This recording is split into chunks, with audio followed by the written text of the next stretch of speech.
going on, people? Welcome to Throw Down Your Questions, episode 278. I'm your host, Tony Polanco, and tonight I'm joined by Emilio Lopez. What's up, people? How's it going? Chris Seeley. Hey, what's up, everyone? Carlos Romero. Yo. And Brian Manjolo. I'm trying to point to the right place. Hey, guys, what's up? Yo, by the way, how y'all like the new layout here, man? It's crazy right now, you know? And it doesn't clash with our standard shit here, so that's good, you know? So how's everybody doing out there, you know, in Corona land and shit, you know? But a layout. What's up, Goose? You know, Paikuhan in the house. What's going on, people? Do the third. Just got to give you guys some shout out real quick because I still got to update some stuff because, you know, we got the Chirons and all that. By the way, Goose, I had to edit down your first question, you know, the Chiron version, man, just so it fits right, you know. But we got everybody's questions in here. And actually, let me tell you guys right now, before we start, because for whatever reason, we didn't get too many questions this week. So if you have any more, feel free to leave them. Goose, we got your extra ones just in case we will need them. And for the rest of you guys, drop them right here on Twitch. Don't drop them in the Discord. I'm not trying to run back and forth. Leave it all right there, you know? I try to do this bullshit, man. This bullshit, Mr. Davies. Yeah, right? All right, so without further ado, once I finish this, I'm stalling like a motherfucker right now. Adieu. Yo, man. What's up? Actually, this is you guys' show, but Brian was just telling us some shit about God of War. He's playing God of War 2018, and so far he kind of likes it. So we may touch on that later tonight, but if not, we'll definitely talk about it on Thursday. Anyway, let us get into it with Mr. Goose. I know your name is Reaction Gift King, but that's a mouthful. I'm not trying to say that shit all the time. You're Goose. Yeah. You know? All right. So first question of the night. Should Sony delay both The Last of Us 2 and GOT? I'm guessing that's Ghost of Tsushima. Yeah. And have them be cross-gen, PS4, PS5. Context, have them release on both consoles, but the emphasis should be on the PlayStation 5 insofar that they would be launch titles for PS5. Sony has, quote-unquote, won this generation. They won years ago. Why not pull all the efforts on next-gen and put their best foot forward? Imagine a launch lineup on PS5 that features The Last of Us 2, Ghost of Tsushima, and a theoretical Horizon Zero Dawn 2. Or I'm going to say this right now. Let's just say for the sake of argument that they don't make these games cross-gen, right? They're still PS5 launch titles because you could play them from your you could put the PS4 disc in there or download the code or whatever. So technically, they're already going to be that. But as I've said before, I still suspect Sony will do something to go, hey, these are PlayStation 5 games. I don't know what that's going to entail, so that's definitely going to happen. I don't know about the delaying part, though, to be honest. Right now, I think Sony should just get these games out there. But they're going to be launch titles regardless, even if it's just the same game, just with a new sticker on it or something, But they're going to be available on day one for your PlayStation 5 for sure. Yeah, but I kind of see what Goose is trying to say, and I would agree from a business standpoint, since we're not really trying to get PS5 to jump off like crazy, especially since all the bullshit has been surrounding it. I mean, it would be awesome if we could get the release of Ghost of Tsushima and Last of Us 2 as, like those bundles. What if we can get bundles of PS5? I mean, that hasn't happened in a while. Other than what's like Wii, and then the NES and stuff. But imagine if they do bundles of the PS5 with those games, and even if they charge like $500, it might be even more worth the price if we could have a game with it. Yeah, for sure. I don't know if they're going to do bundles, though. Let's just be real, That would be cool, though, and not a launch, though. What about the rest of you guys? You think these games should be delayed for the PS5? But obviously still come out for the PS4. I don't think so. I don't think it should be delayed for PS5.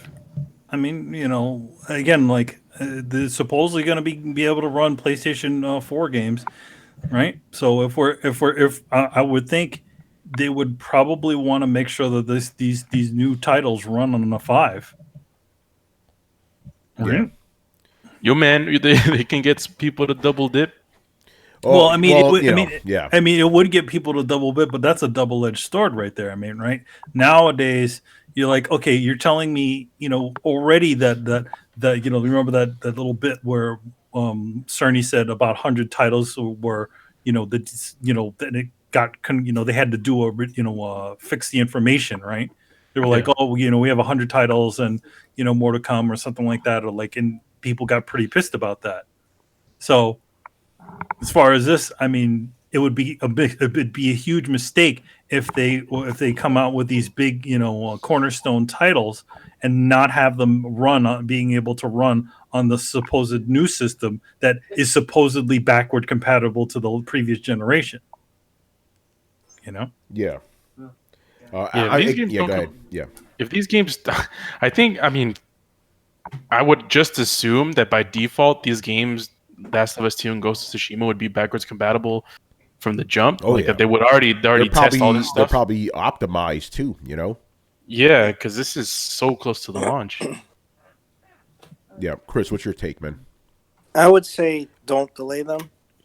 At least don't delay Ghost of Tsushima. I don't know what's going on with Last of Us 2.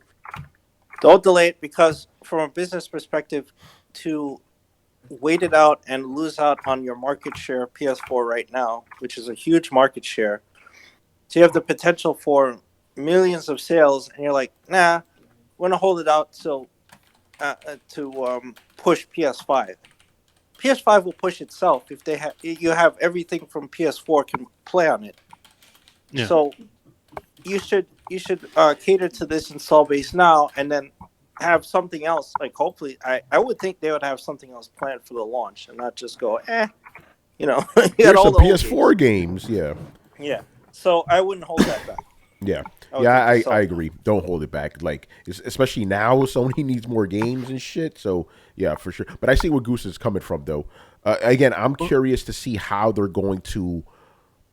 Okay, because again, this generation, right? What they did was look what they did with The Last of Us. The first one, they remastered it, quote unquote, remastered it, made it 60 frames a second, and you were able to sell them on both systems because of the fact that you can't play PS3 games on the PS4.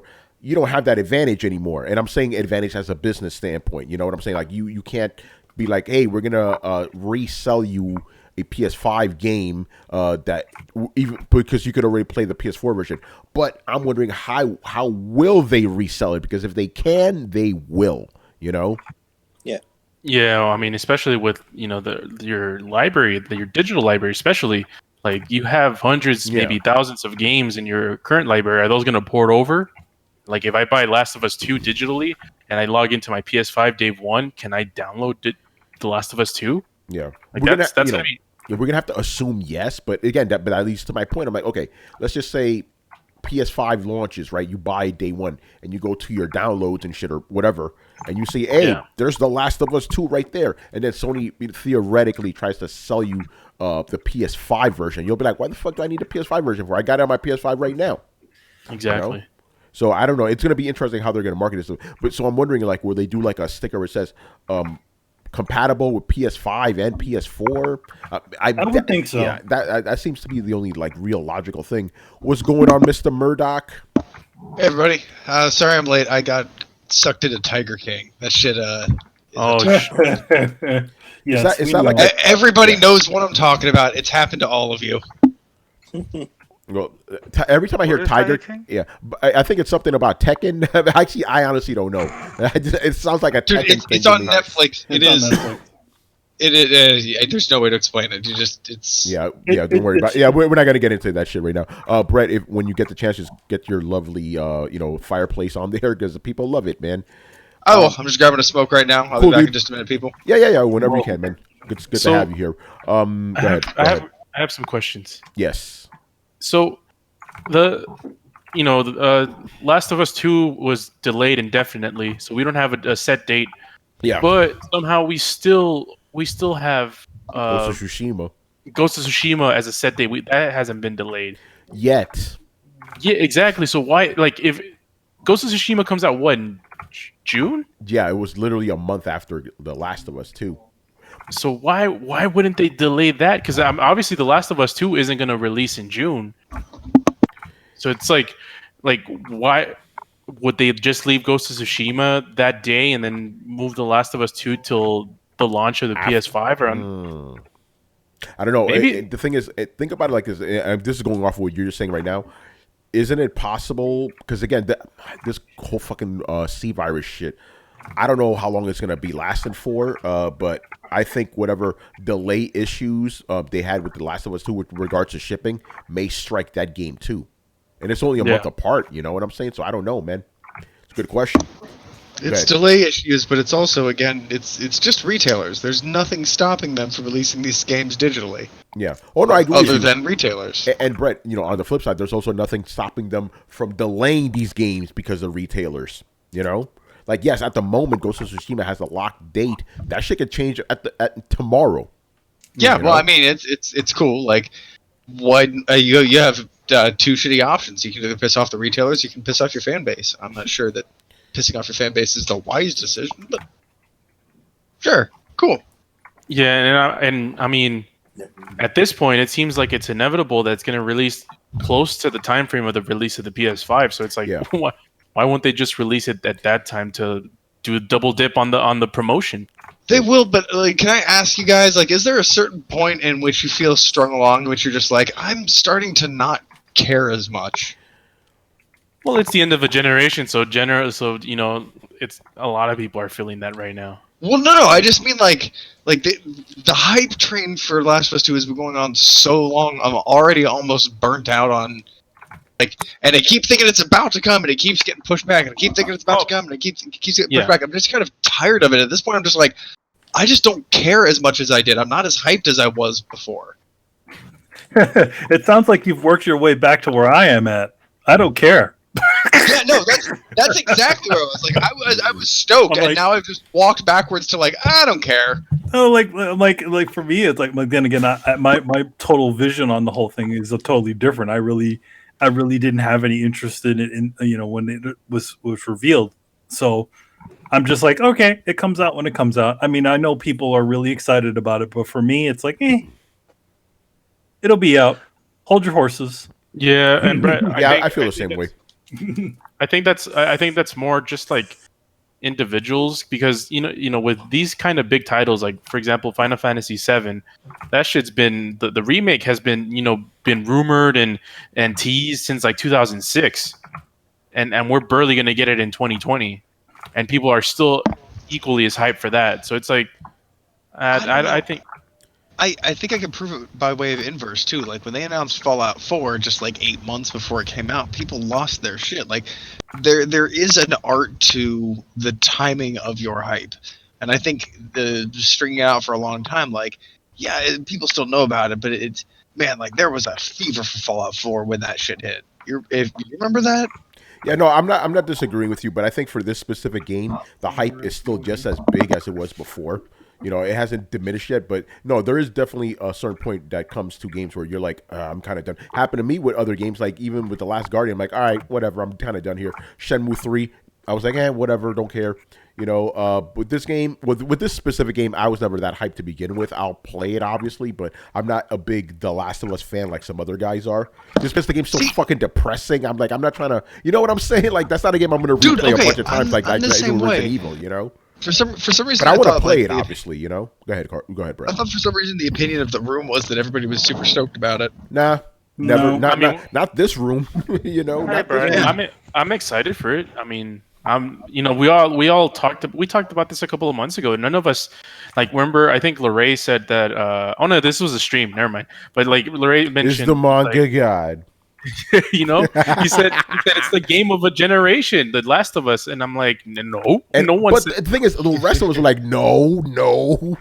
You know, Last of Us is a good game. Don't get me wrong; it is a very good game, but really good game. Yeah, but nah, man. Like for me personally, it ain't on that level. You know, I'm more hyped about Cyberpunk.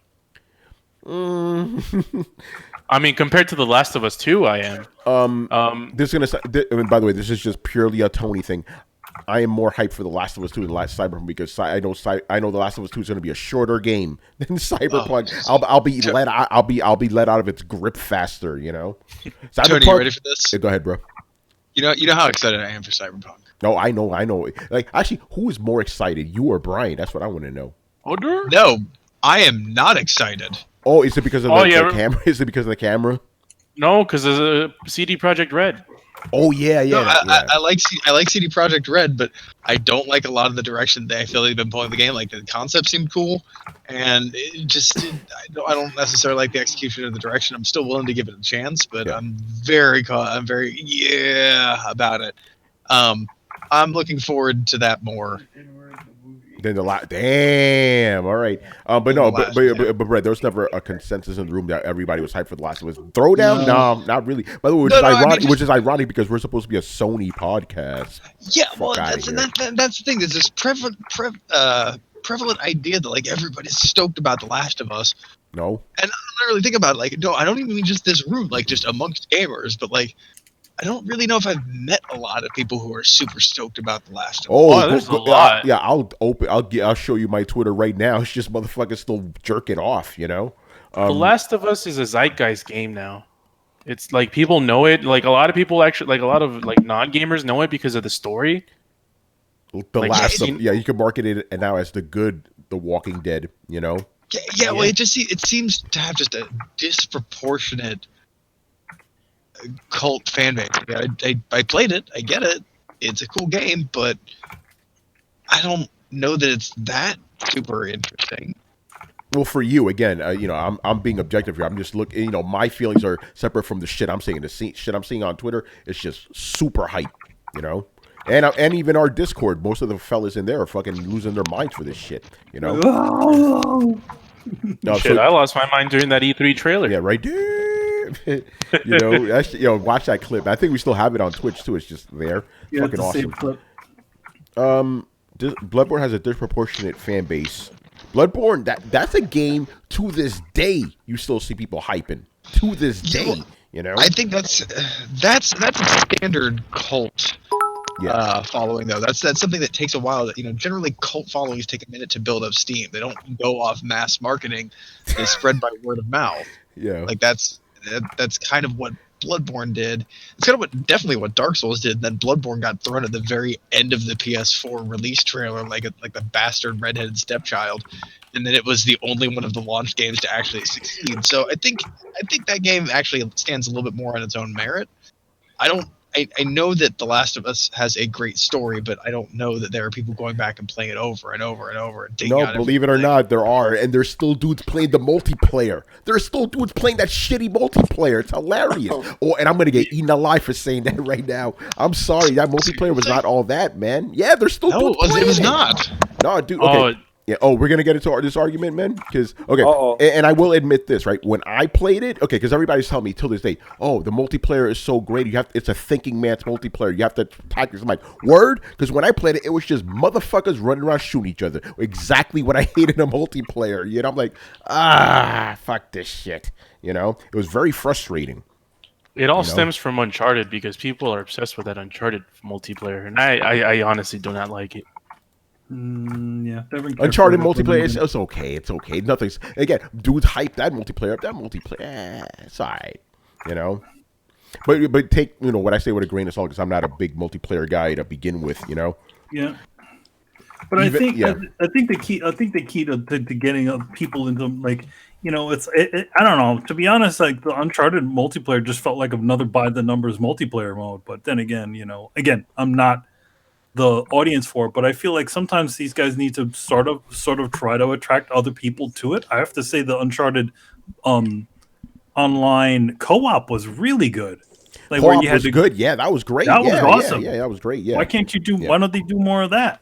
But yeah, with The Last of Us, that initial impression I had was so disappointing, and I'm literally talking about like day one when the game came out. I'm like, this is just like every other multiplayer. You guys promised us this big tactical thing. Maybe it is if you have the right people, sure, but that's already gone for me. I'm not going back to that. But what the fuck were we talking about? Anyway, there's people still hyped for this game. Delaying the game. Yeah. Anyway, let's move on. We got more questions, man.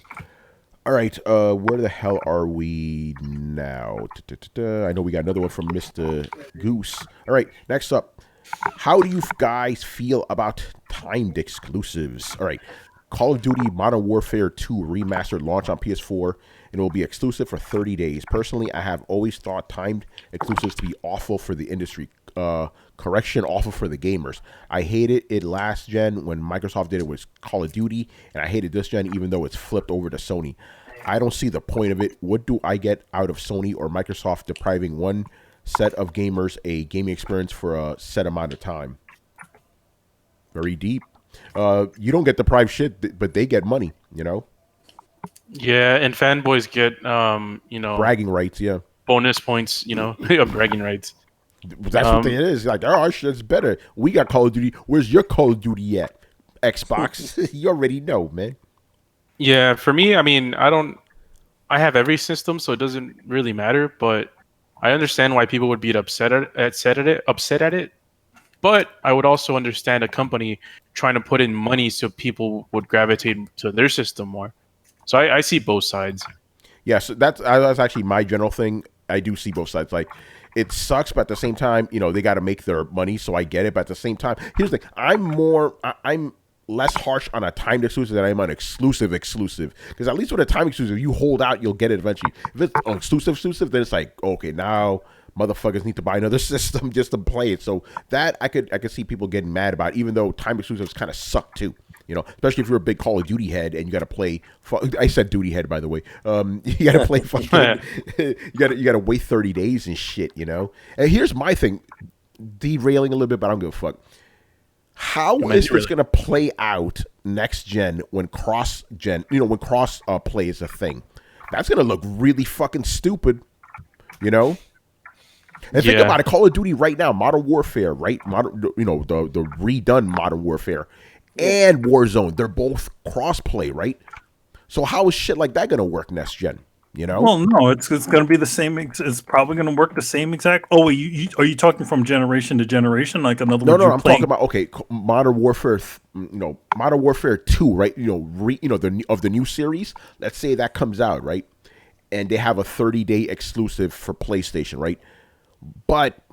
So are just PlayStation guys going to just play with nothing but PlayStation guys for 30 days until the DLC becomes available to everybody? Is that how it's going to work? Doesn't that kind of defeat the purpose of crossplay then? No, it won't defeat the problem. It's just eventually you'll get crossplay. It almost enhances it, because especially if it's any sort of multiplayer game, having a month advantage over other players is a pretty big deal. Yeah, no, I get that, but like if you're not one of those players, isn't that kind of shitty? Again, I'm trying to see it from both sides here. Oh, by the way, and I'm veering off again. Brett, guess what's happening in Call of Duty Warzone? Remember, crossplay, right? PC, Xbox, and PS4. PC hacks, man. Bots, aim bots, the shit you always rail about. It's God damn it. So they're fucking up for everybody. That's why we can't have nice things. That's true. Just had to throw out that. When I saw it, I'm like, oh, I got to tell Brett this shit. Dude, yeah, no, of course. Like, it's the minute they're like, hey, PC players can play with everyone. Oh, they're cheating already. Mm-hmm. Like, they did get done with the announcement before people were cheating. I guarantee you. Yeah. Well, everybody has aimbots. Didn't Epic on the DL lock off PC players from console players? Did they? Yeah, they did. And they also locked off the mobile people. For what game? For what game? For Fortnite. Really? Yeah. If you guys can verify it in the chat, let us know, because I haven't heard about. No, they did. They did do this because. You're right. Yeah. I'm being stupid right now. Yeah, they locked. Right. They did it on the download. They're just like, oh, okay, we're just going to lock off these things because. You're right. Certain people have unfair advantages. No, they did totally do that. Yeah. Oh, man, shit. Yo, Goose said, my boy plays Warzone constantly, and he now has it set to not have crossplay enabled because of PC cheaters on mouse and keyboard. Yeah, dude. Motherfuckers will cheat. Yep. Yeah. So anyway, to the heart of the question here, about timed exclusives. Yeah, I said my piece. Like, it does suck, but I can see why companies do it. I don't know. It doesn't. Maybe I'm an old man here, but it doesn't really bug me that much. Timed exclusives don't seem to bug me. It's like, okay, eventually it'll come and I'll play it. But I guess, a lot of people just want to be in the know and want to have things as soon as possible. But I'm okay with waiting. Maybe that's what it is. Maybe I'm just really patient about all of this stuff. You're the patient gamer. Yeah, I don't know, because without as many delays and all these other things, eventually the games happen. I don't get mad with delays. I don't get mad with with the timed exclusives. I mean, what I played, what was it when the PlayStation 4 came out, right? Wasn't that was it the Rise of the Tomb Raider, the first the new the the rebooted Tomb Raider? Well, the first it was just Tomb Raider, the first one that came out. Didn't that just like come out on PS4? No, it was an Xbox game. No, that is Rise of the Tomb Raider. You're right about that. That was like a year, and nobody gave a fuck after that point. You know? It was a year, and I'm like, okay, we get to play it. Oh, cool, got to play it. Great. Yo, by the way, shout out to Colby, man. He's in the chat right now. The real Hurley, shit. You know? What's up, buddy? We got him back on the show. Great guy, man. By the way, he threw bits at us too. Yeah, he did. Thank you, man. By the way, Manny, Goose, he's joking with you. He goes, says Emilio, who plays 0.5 games a year. I mean, I platinum more games than you do. Yo, I'll pull it around. But I mean, 0.5 games. But you know what? It's choice cuts. I'm not just pouring Kool-Aid. My shit's like some caviar. Yeah, he says that was a butter burn. By the way, no Adam action here tonight because he's watching WrestleMania. He's watching WrestleMania Part 2. Yeah, Colby, you already know, man. You already know. All right. By the way, what's up? I want to get the opinion of a certain person. This person says that you're already unmuting your mic. You know who you are. Damn, clown Chris like that.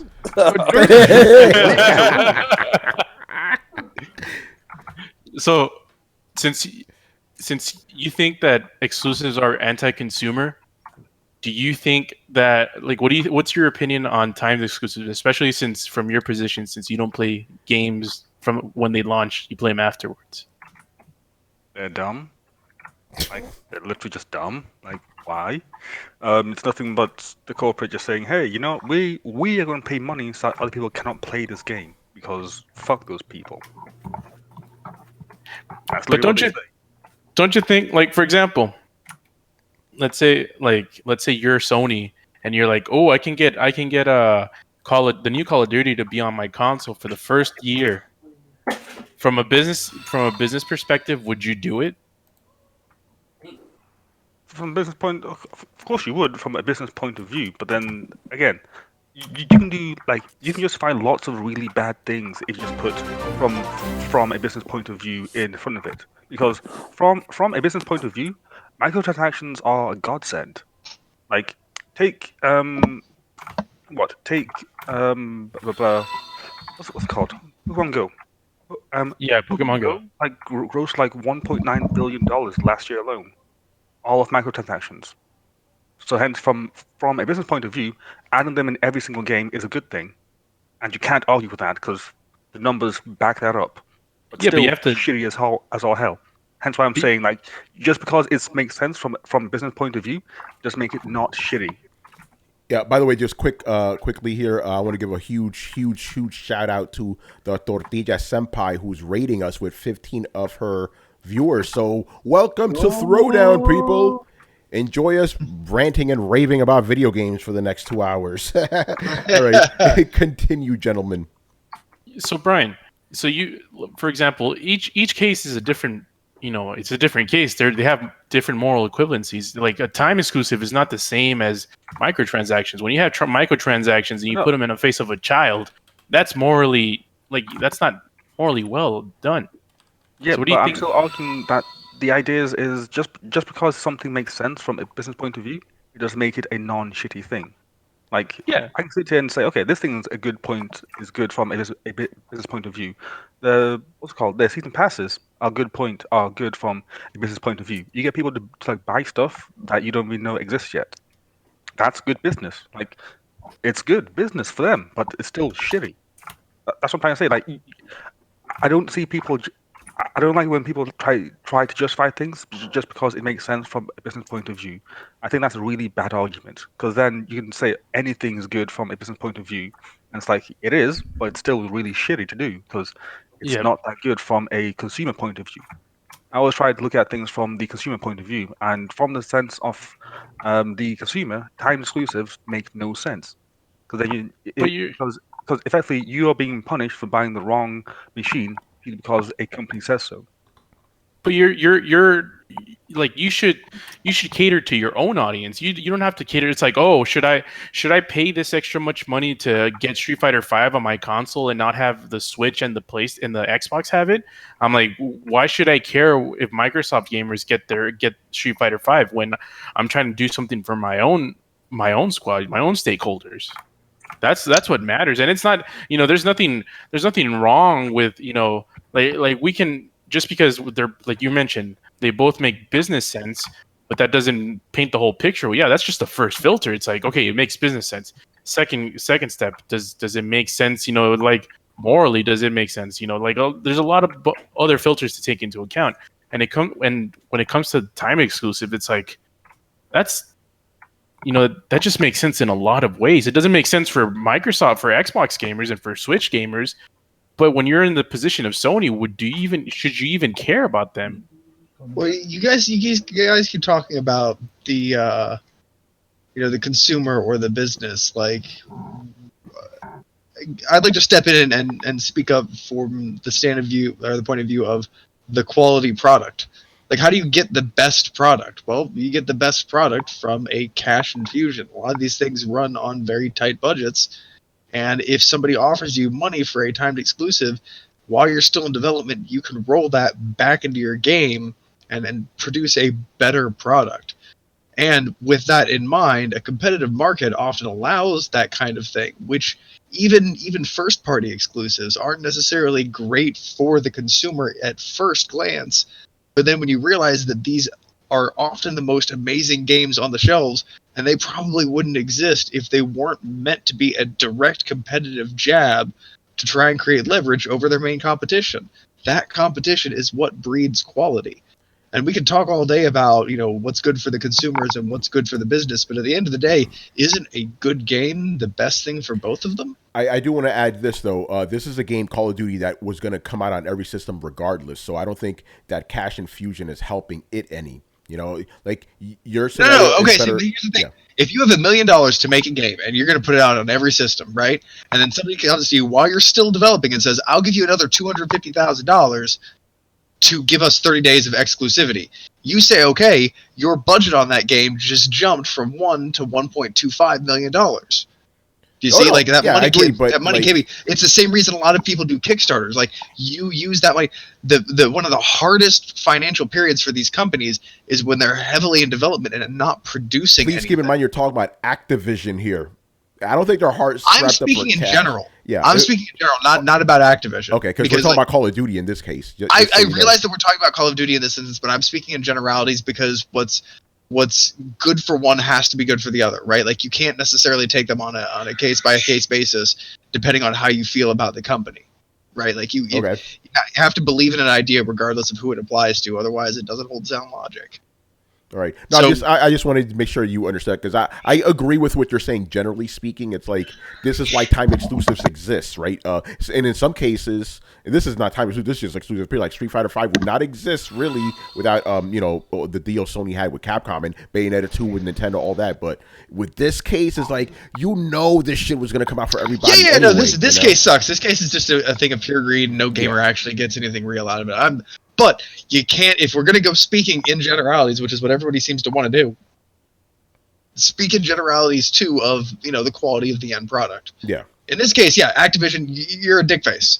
Like, you're just trying to exploit more money, and you are doing it in a game where the online community really matters. And especially if there's any kind of crossplay, you're basically selling an advantage, which to people who's essentially their happy place, their dopamine drip, really depends on them winning a match. And I know a lot of people like that. There's scientific stuff that proves that you're basically kind of gambling some of the chemicals in your brain. When you win, your brain's flooded with oxytocin or dopamine and all kinds of happy chemicals. That's fucking great. But if you lose over and over and over again, you're wanting to get this reward, but you're not getting it, and that frustrates you. So, people will pay several $100s to not have that experience. It's not even about the game at that point. It's about not having that experience, not being the loser, not being on the losing side, having a chance, having an advantage. Because winning makes you happy. It gives you a rush of endorphins. I mean, those endorphins, they're basically brain drugs. They're drugs your brain makes. And if you get them released for free every time you snipe somebody in Call of Duty, fucking good on you, man. Like, awesome. Then you have a great life where you have found something that really satisfies you. But man, it must suck being an Xbox gamer. I'm just saying, man. Like you're talking about losing all the time, constantly. This generation, let's just be real here. Let's just be real. You know, must have been a hard fucking generation. Back to the pony show. It is, dude. If any of you ever get a chance, like, read some of the psychology on it. Like, it's really interesting what happens. Like, you get a rise in cortisol levels as people play the game, and if you win, those cortisol levels spike, and the dopamine and the, I think it's oxytocin, drop. Yeah, they drop, and you feel bad, and then you play this over and over and over again, and keep going through this cycle of feeling bad until you win, and then your brain's like, and here's your reward, and it releases it to you. And it's kind of a Pavlovian dog thing. Like, you learn to instinctually need that thing. But the problem is, the Pavlovian dog thing, if a lot of people remember, like, the dogs react when they hear the bell, right? Not when the food is given, when they hear the bell. So these people go to Call of Duty expecting this dopamine release, and they don't get it until they win. So they go somewhere, and it's like going to a restaurant and not getting fed, and not getting fed, and not getting fed, and not getting fed. And then somebody comes in, and they just get to skip right ahead of you because they got some sort of fast pass. Like, that's going to piss you off. It's going to piss you off to the point where you're going to consider buying that fucking fast pass because you want your goddamn dinner. Like, and that's where a lot of these people are. It's not just about video games. It's not just about a disc. It's not just about a system. It's about a way of life, especially to Call of Duty players, man. Yeah, Call of Duty guys don't mess around, man. Remember when what the fuck was it? When PlayStation, when they had the fucking outage and shit for like a month, yo, motherfuckers bought an Xbox 360 just for Call of Duty. They needed that hit, so that shit is most definitely real. I remember a bunch of dudes like, fuck, I gotta get a 360 now because I need that Call of Duty. It's crazy, man. Anyway, did we answer the question? I don't even know anymore. We meander a lot, but it was a good topic. All right, let's move. We gave opinions. Yeah, that's what we do on Throwdown, man. All right, let's see. All right, this should be actually. Are we up to the right one? Yeah, we are. Okay, so can I just read it before we move on? Mm-hmm. GCDR mentioned this goes back to Epic and Epic Store getting time exclusive over Steam. Does Brian think that's shitty, or will he say it's okay since Epic Store is giving the dev a larger cut of the profits? It's still pretty shitty because, again, it screws over the consumers. Like, it's pretty dumb. Like, yeah, you can sit there and say, oh yeah, devs get more of the profits and all sorts. Like, yeah, but then if they don't put it back into the game, then everything that Brett just says is just thrown out the window. I mean, if you get a case like Broken Age, where they just take over like completely how everything, and then they waste all the funds, then what? Like, yeah, it's great that they took all this money, but then that is a mic drop. I just gotta stop. All right, I'll be the judge of that. No, you won't. Broken Age, you can't argue that point with Broken Age, and yeah, like I will absolutely concede it only works if you put the money back into it. Broken Age is like the poster child of fucked up funding management. I'm just saying. Oh no, I agree. That was bullshit. The whole thing was broken, you would say. I will grant you that, like that is like a very extreme case, and it's a rare case by what I've seen. But then again, it's just the fact that it can exist and it does happen at times. It's the thing that gets me. It's like, is that something that we want to take the chance with, especially with most of these studios knowing that they just dick over gamers because they can. Like these are people like 2K who just dick over gamers because why the hell not? Like these are the guys that put like microtransactions in everything because they can, So when it's cases like that, then it's like, do I really want to be saying that we should give more money to the people that simply just grab as much money as they can because that's just what they do? If it's like a medium-sized studio or like a small-sized studio, yeah, fine, that makes sense. Give them a chance, see what happens. If they mess it up, then they mess it up, and we know about it. If they don't, then that's good. Give them more money. If like people like CD Projekt Red was like, okay, cool, you know what? These guys have a proven track record of being good to people, so hence let's be good to them. Like it's like a two-way street. Where if stuff like 2K, then no, don't give them more money to have a time exclusive because it's just really dumb. And this is what I don't get about Sony and Microsoft. They don't seem to be doing it. They just seem to be seeing it from the point of view of, hey, how do we get more guys to play games on our system? Let's buy out this game so that we lock it out on other guys' systems, and then that's it. Like they don't see the fact that, okay, like are these guys doing well for our consumers, or are they just getting more money so that they can just take over other consumers because why not? And that's the thing that I really am not happy with. It's like, no, stop that, please. Brian's gonna like roll up a newspaper and hit these companies in the nose and shit. Stop it! Stop doing that. Good. That was good. All right, man. Let's move on here.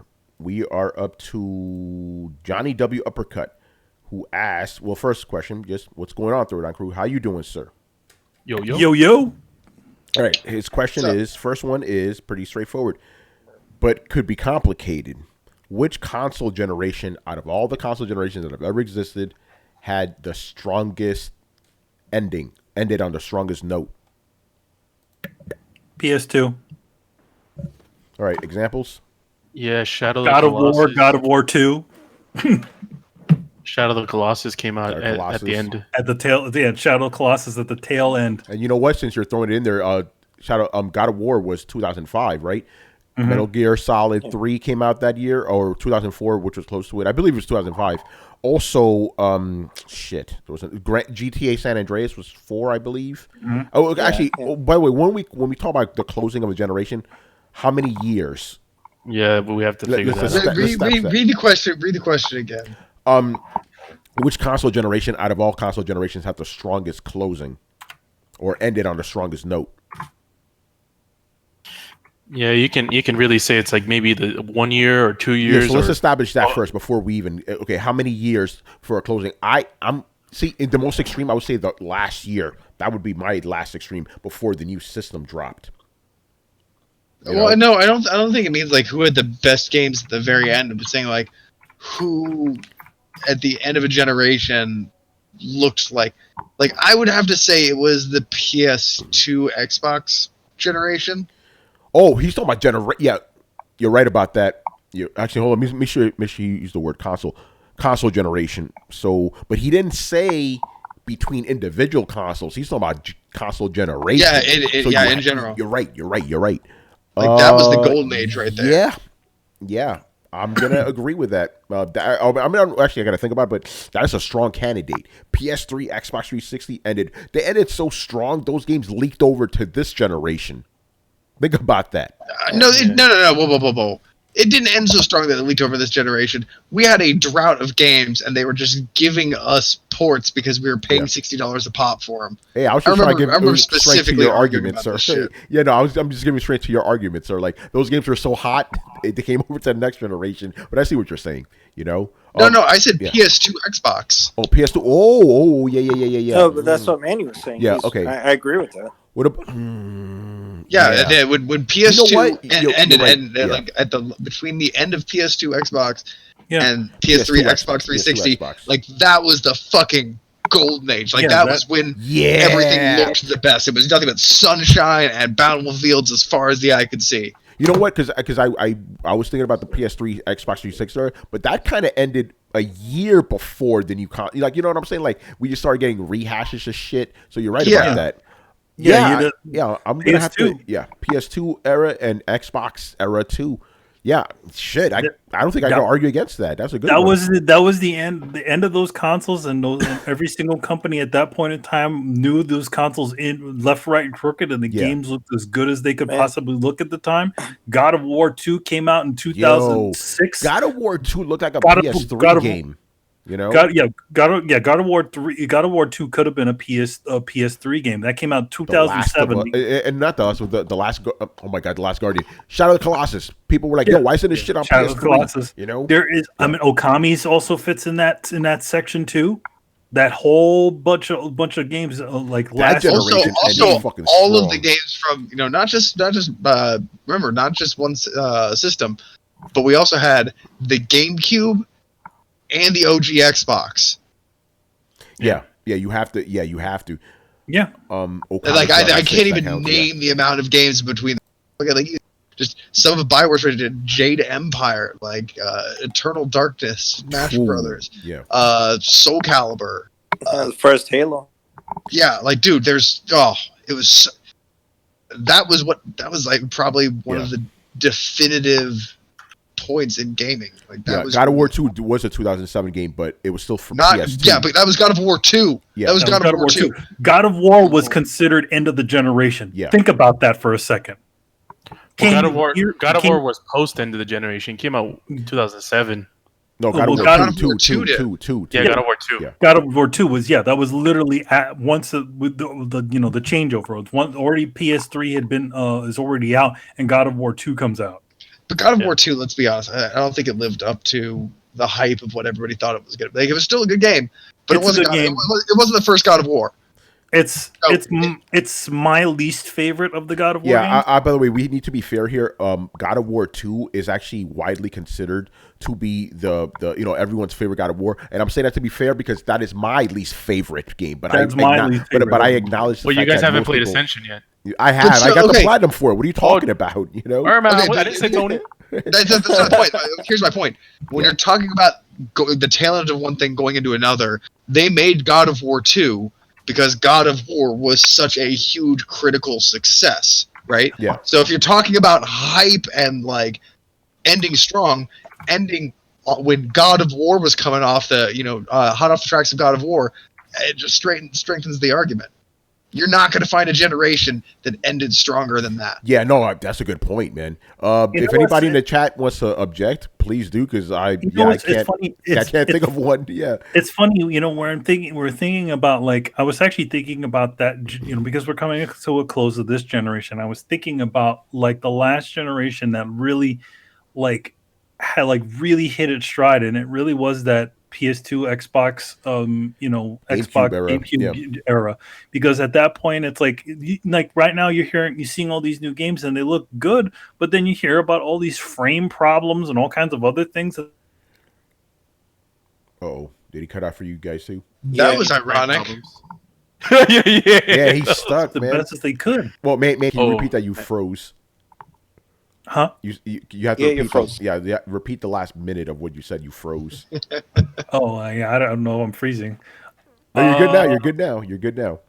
But yeah, just that last bit of games that came on that generation were just amazing looking. And then I look at this generation, I'm like, everything's all slowing down. There's frame pacing problems and all kinds of other things they've run into. So what's happened? No, and I've said this before. This was about PS2, but I'm going to extend it to the whole generation. That was the last, what I consider the last pure generation before all the bullshit started happening. Fucking, DLCs and patches and all this other nonsense that we have to deal with now. If you think about it, all those games that came out at that point in time, what was it? Oh shit, totally lost it. Fuck. God. Yeah. But that generation was fucking fantastic, man. Also look at how many years it took from God of War to God of War 2. 2 years. 2 years.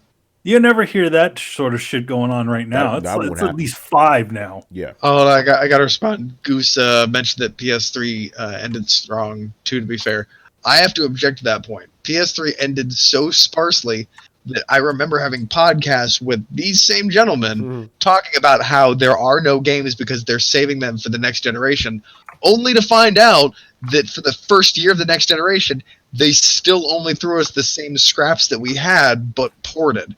And we talked about that for the first year of the generation on this same podcast. Goose, do not put God of War Ascension as one of the strong games of last gen. Get that shit out of here. That game was trash. That game was fucking trash. But BioShock Infinite, that's a great game. Last of Us 2, great. That was a great game too.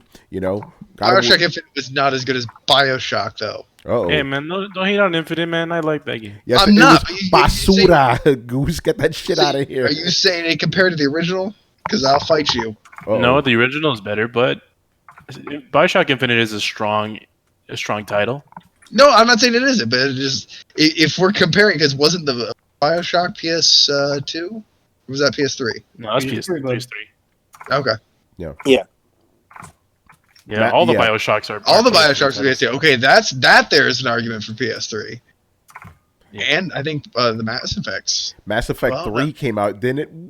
That no, Mass Effect. First time Mass Effects came out on all the Mass Effects were last year. All of them. Yeah. And remember, well, except for Andromeda, but then, and we're talking about the real Mass Effect, so that shit don't count. Mass Effect, and by the way, this is a little bit off topic, but Mass Effect was a 2007 game. Remember, 2007 was like the Precambrian explosion of video games for that generation. Like everything came out that fucking year. I still remember the titles that came out that year, man. Halo 3 Warfare came out, BioShock came out, Assassin's Creed came out, Uncharted came out, Super Mario Galaxy came out. It was a crazy ass Box.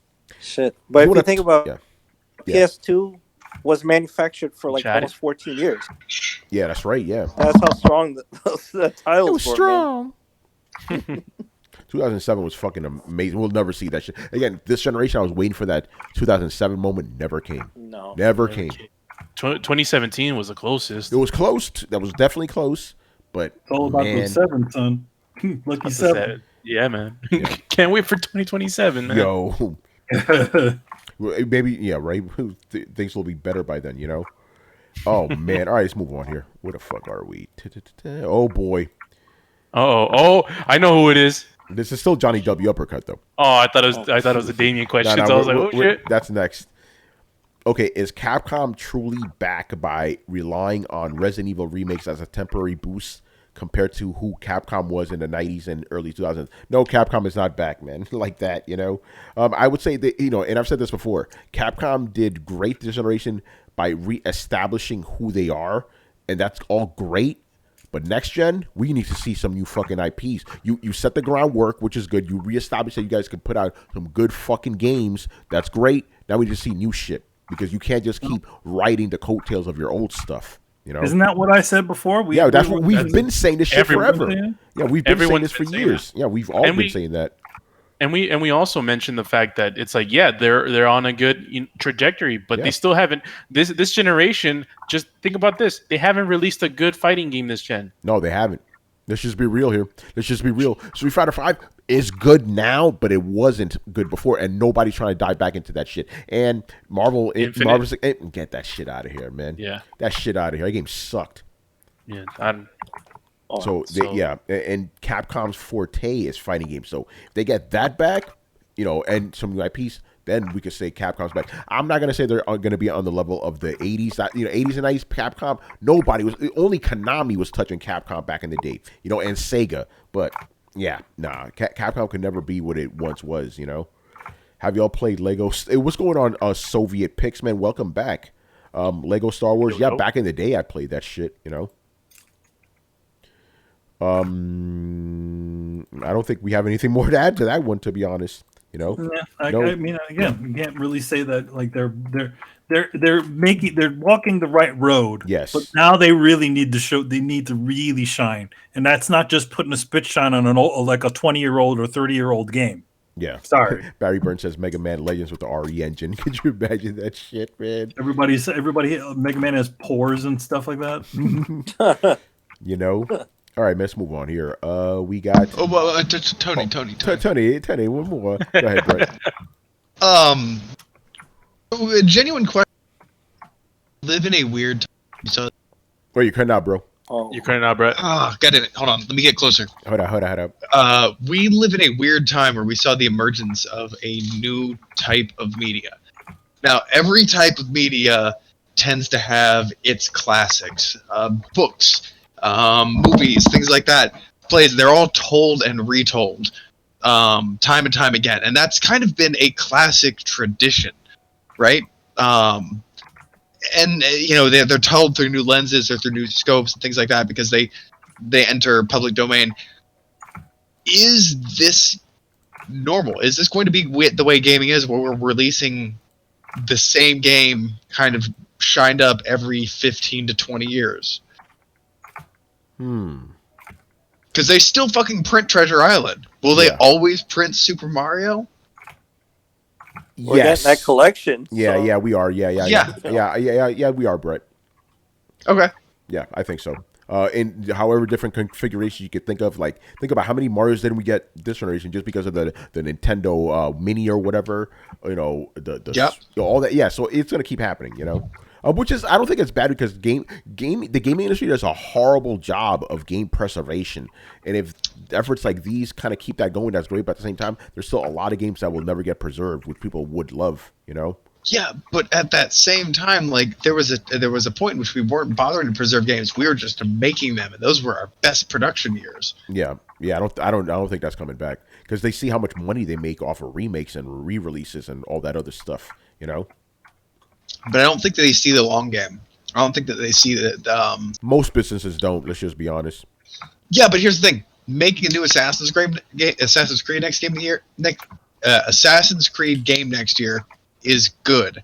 Launching a new IP that will ride you for 15 years, like Assassin's Creed, on a yearly release, is better. Oh, I agree with you, but these companies aren't thinking like that. They're like, okay, no, that's my point. They're like Assassin's Creed, proven property. This new IP, we don't know, so they're going to go with the proven property. The thing about it all is it's all about light investments, right? And you remember how we like to think about back in the day where they always were coming out with something new. It's because there wasn't a lot of money they needed to invest inside of one of those games. Now, in order to make a game, to even make a new IP, you need to spend all this money. At least if you want to make something is what is considered a AAA sort of game. God of War, the original God of War, yes, it cost a lot of money to make at the time, but it didn't cost nearly as much as whatever, proportionately what came out later. Yeah, and time too, obviously. And time. Mm-hmm. So, if they could somehow, I would think the best, if we would see a lot more investments in newer IPs, if the cost comes down and the time to develop them comes down. Yeah.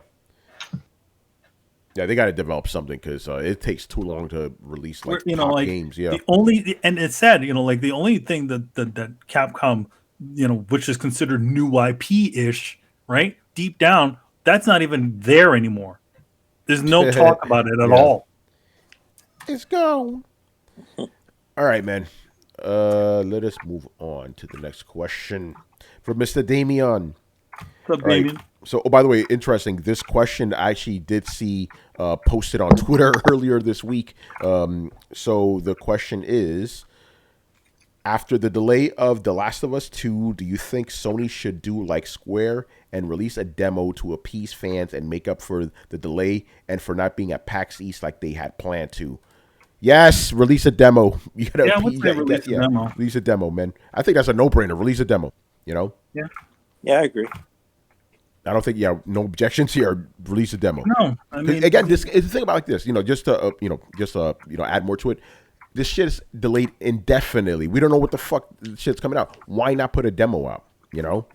Think about it. They already must have a demo if they're going to show it off at PAX East. Put that on PlayStation Store. Bam. Mm-hmm.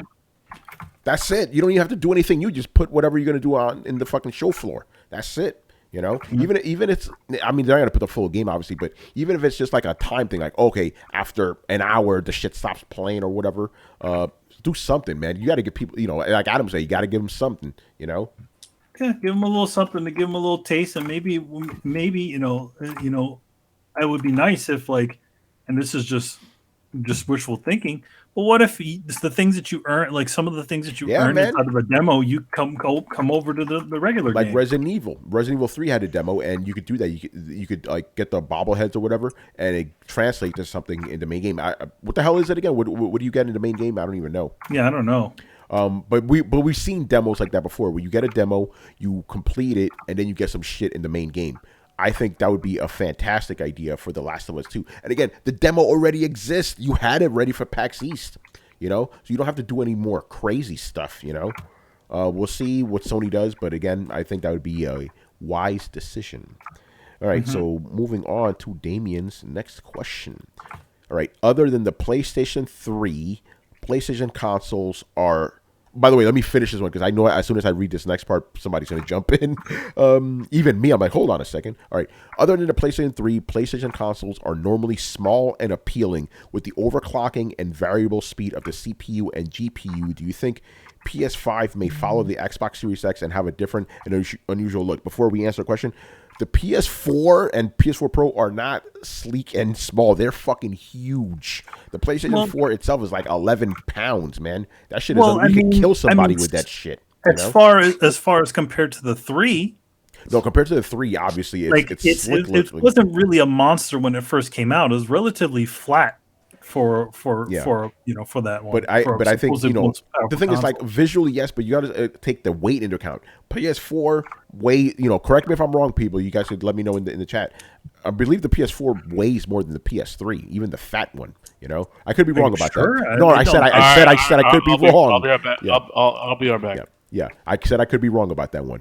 But the thing is, the PS4 was not a little sleek little box. That shit was fucking heavy, and the PS4 Pro is along the same line. So I kind of disagree with that. PS1 obviously was a sleek console.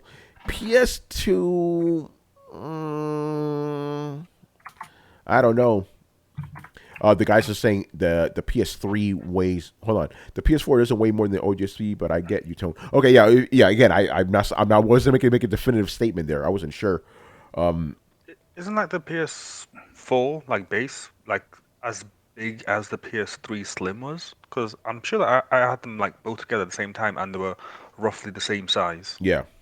It's about the size. It's about the size of the Slim, but not the light. The one that doesn't even have the drawer in it. Yeah, Soviet said the same thing. He says the PS4 felt heavier even than the PS3, which is true. When I picked up the PS3, I'm like, it was heavy, obviously, but it wasn't. When I picked up the PS4, it was like, oh shit, but maybe it was the way it was distributed, the weight or whatever. You know what I mean?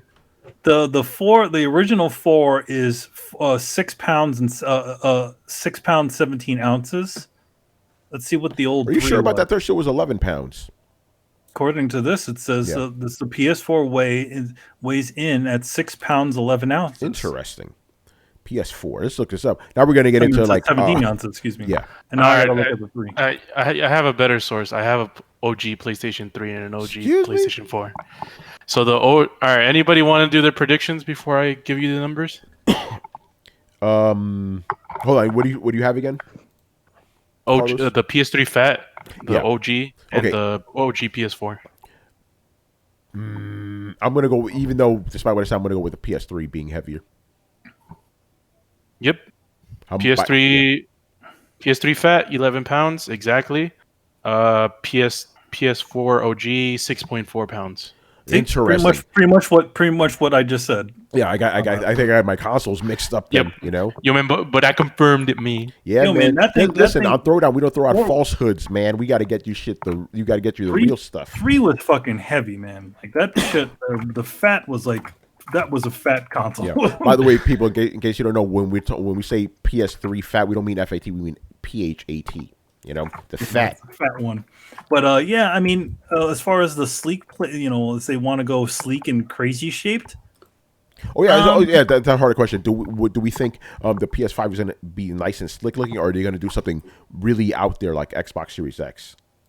I mean, to be honest, if you think about it, Xbox Series X is not really out there. Yeah, the George Foreman grill. That's right. Remember that shit with the PS3, man? You wanted to open that shit up and cook something. PS3 is probably the weirdest console. You look at PlayStation 3. You hungry, man? You're like, yo, open that shit up and let's cook some steaks. Let's go. I mean, before you guys go to that speculation, I mean, we already saw how the dev kit looks and how weird that shit looks. So yeah, but I feel like that shit ain't gonna look like that, man. The one, but the dev kit for the Xbox doesn't look like that crazy thing. My man, I'm sorry, Goose said my man Chad Warden, the PS3 triple. Yo, Chad Warden is a fucking legend, man. I can't even. I has so many legendary lines.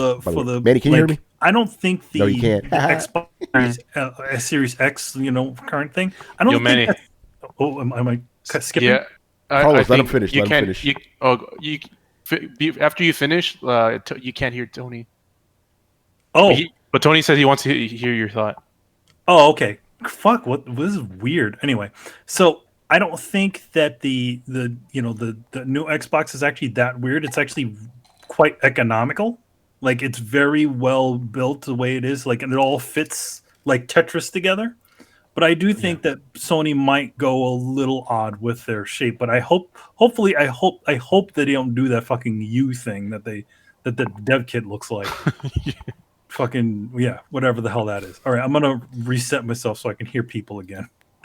Yo, Discord has some bullshit tonight. Yeah, by the way, that dev kit is not indicative of the final. Remember how was it the Xbox One X dev kit? It displayed something that the final one doesn't. I think it was an HDR or something like that. You guys in the chat, let me know. You know what I'm talking about. It displayed something like whether a game was running in this mode or that mode. And the original, the final one obviously doesn't have that. It's just for the devs to see at a glance what the fuck they're looking at. But I don't know. I can't really say which way PlayStation's going to go. Whether they're going to do something nice and sleek or just some big bulky fucking monster. So I don't know. That's like super speculation that I'm not really comfortable going into because who the fuck knows, When is the next Throwdown draws? Who knows? Whenever Manny wants to do one, man, or not really when he wants, when he has the time to do one, or when I have Manny, get yourself on camera too, bro. Oh, I'm out of camera again. Okay, hold on. We can still talk. Yeah, so for me, it's like it just depends on my timing. I mean, I know that you guys are everybody's. We got a captive audience. We can literally do a Throwdown draws whenever. But I want to do something cool. I also don't want to force it or anything like that. So I mean, I would love to. I definitely wanted. I wanted in fact, I think a week ago I was talking about it, but it just the opportunity hadn't shown up for you yet. But if you want, you guys can, what, those of you guys on the Discord, maybe you want to, we have an open Discord section, right? Yeah, the lounge, or we could create something. Yeah, but go in the lounge for now. I mean, if anything, if you want to see it Throwdown draws, maybe you have some sort of requests, like video game related sort of things that you'd like to see me draw, and maybe we'll do it that way. Yeah, and do it on Twitter too, at Throwdown Show. Yeah. So anyway, does anybody here think PlayStation's gonna go some wacky design or something sleek? I hope so. No idea. Yeah, who knows? Who the fuck knows? I hope so, man. I like the Series X design, and I like how unique it looks. I mean, it's not that unique, but for a console, it definitely is. It's a mini fridge. It's a mini fridge or mini coffin or. Yeah, so I hope the PlayStation 5 can at least do it. I don't know if they'll do it. I mean, I think they spend a lot of money on R&D for that SSD. I don't know if they have any left. Man. It's all about SSD and sound design. Yeah, no, right? As long as they can have the position symbol that like rotates. Yes. That's all I care about. Yo, the PlayStation design is the fucking design of your ear. Oh. Yo, imagine that shit. Chad Warden. Yo. I can't even say half the shit he said in those videos, man. By the way, do the third. Brian, you'll like this comment. He goes, another Lost Planet would be cool. It would be cool, as long as they don't try to go down the route that they did with 3, then I'm fine with it. Like 1 and 2 were really good, because they're just wacky, stupid fun. It's like, hey, just keep doing that. Again, I think that Lost Planet 2 is just Monster Hunter with guns. Because I don't see anything that's overly like a simple version of Monster Hunter, but with guns. Like, hey, giant creatures, wacky story, go for it. No need for like this serious, like, oh, we need to care about the character. No, don't care about the characters. Just do like wacky people, wacky situations, shoot giant creatures in the face, and we're good. And colors. Yes, lots of color. No more browns, please. Well, I mean, the game was blue. Yeah, wasn't it ice and shit? It was blue, and then every single time it was red whenever the monster you killed with those monsters, though. They had like glowing insides. The game was so good. I'm going back and actually play it now. There you go. knowing Capcom, they're like, yeah, we're just gonna remake the game again, remaster. Shit, right? Might as well. I mean, they have a good track record now. I think I'd buy it. Oh, what if they only release it for one console? If only I'll wait. But yeah, if they actually did like a proper like remaster, and use like the RE engine, I think I'd actually. That'd be crazy. Yeah. Yeah. All right. This one is not a question; it's just a comment. Damien has. He goes, and just a note to the panel. You guys did a great job on Throwdown this week. Thank you, sir. He goes, you are the only podcast that made sense in regards to The Last of Us 2 being delayed. Yeah, hey, listen, man, we try to give you the facts here. We try to give you all the angles here. I don't know. I can't speak for other podcasts. Who the fuck knows what those guys were saying? But, for us here, we're not trying to give you any bullshit. We try to explain to you why these delays happen, good, bad, or ugly. It's just how it is.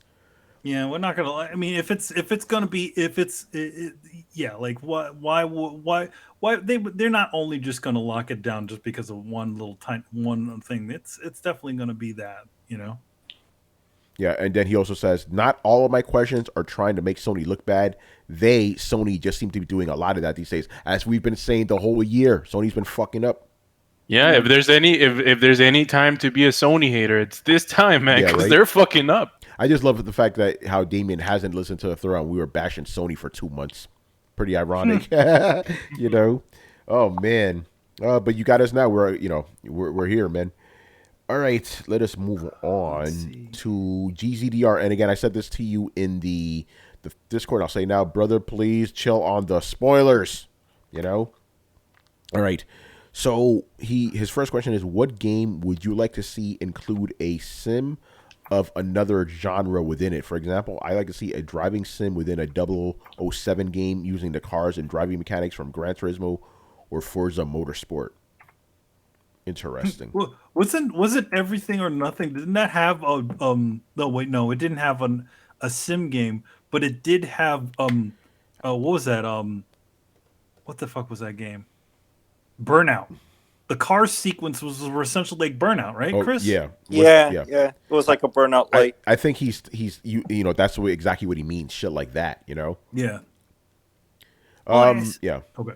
No, because I need to find my own answer for this one, So yeah, what game do you feel like would you like to see like a mini game inside of that's an actual mechanic within the game, but that borrows from something else that already exists?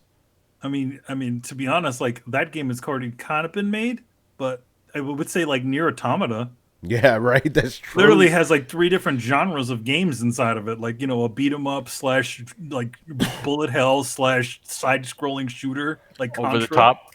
Yeah, and over top. Yeah. Yeah, think about it like this, right? Because Nier Automata, at its core, it's a hack and slash game, right? But literally, the first thing you do is a bullet hell thing. Literally, the first thing is a bullet hell. Yo, that game is so fucking good, man. And then it like becomes a side-scrolling hack and slash 2 at points. That's like the epitome of this question. Yeah, that's pretty much. But I mean, you don't see that. It's funny because you don't see that a lot of that, because I think a lot of times when that gets done, especially in the old days, people used to get really, really thrown off by that stuff. Here's the funny thing, going back to Riku didn't. I don't think he finished the whole game, but he did for a little while stream Final Fantasy VII because he never played it before, right? One of his chief complaints was that there was too many mini games in there, and by that he means like, for example, when you get on the bike, you have to control the bike now, and there was a bunch of other things like back in the day. Chocobo races. Yeah, Choco. He to him, he felt it was too much. But back in the day, games used to do shit like that. They just throw a million different games at you. Sometimes out of nowhere. Like when we played Final Fantasy VII back in the day, it was like, okay, yeah, it was just, we didn't even question. It was just normal. But nowadays, games are just super hyper focused, so they don't really add in other mechanics and stuff. I remember it being a little odd for a Square game. For a Square game, yes, yeah, but for a Square game, but other games did this shit like that. Yeah, other games did it, but like for an RPG, like the most you did in an RPG was there was like a side like game that you could play in the game. But but I don't remember ever before that, like Final Fantasy ever having no. Hey, we're gonna put a racing game where you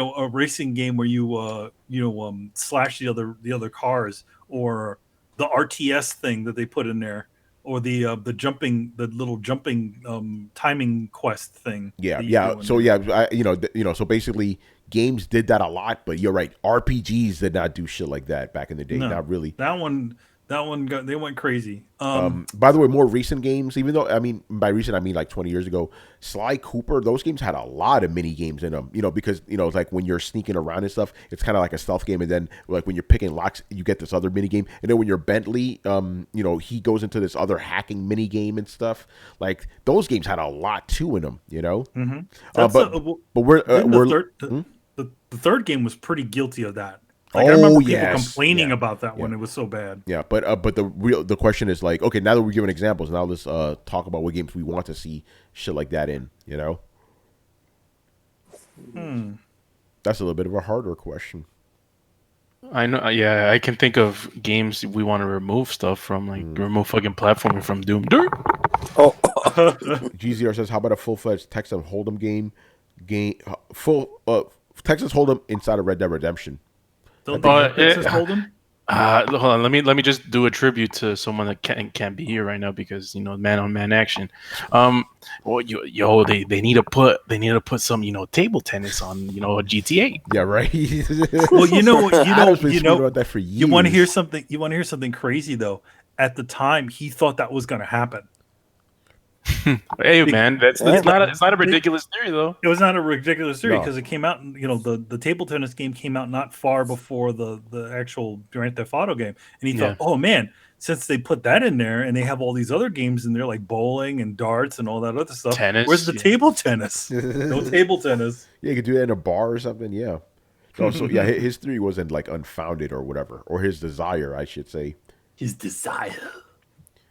I don't know, like, because I've never really thought about this. Like, hey, I want a mini game in this. That's not really something I think about. So this is a little bit of a tough question. What about the rest of you guys? If you can make some portions of Doom, sort of like a shooter game, like a maybe even a third person shooter, like for like small aspects of it, it would be pretty cool. Because it's like. Because Doom is like, it's this fast-paced, just arena type Somebody shooter. did that on PC, by the way. They made a third-person mod. Looks kind of weird. Oh. Yeah. Yeah, I don't doubt it, man. Those people. Yeah. But yeah, like, it's like, that's the kind of thing where it'll kind of... Because it can get kind of repetitive at times, because you're going from arena to arena, and it's like the same enemies all the time. So it'd be pretty cool if you can change a little bit of the dynamics, where you can, keep the same pace, but add a little twist here and there, like different shooting mechanics. That'd be pretty cool. You know what I miss in Doom Eternal doesn't have this. The first game did, 2016 game. It doesn't have little levels from the original Doom. I miss that shit. That was awesome. Yeah. Well, but Exos, what do you mean those people? Man, those modders, man. Those modders be making freaking Jill Valentine into a sandwich. Yeah, man, they gave us a Jill sandwich. Watch those modders give Jill a proper skirt. Have you guys seen the controversy over that shit? Like, they're mad that Jill wears a skirt, which is basically like, it looks like a skirt in the front, but in the back it's actually shorts and stuff. But I'm like, yo, I'm too scared of Nemesis to be worried about that shit. You know what I'm saying? I'm not worried about that shit. Oh man.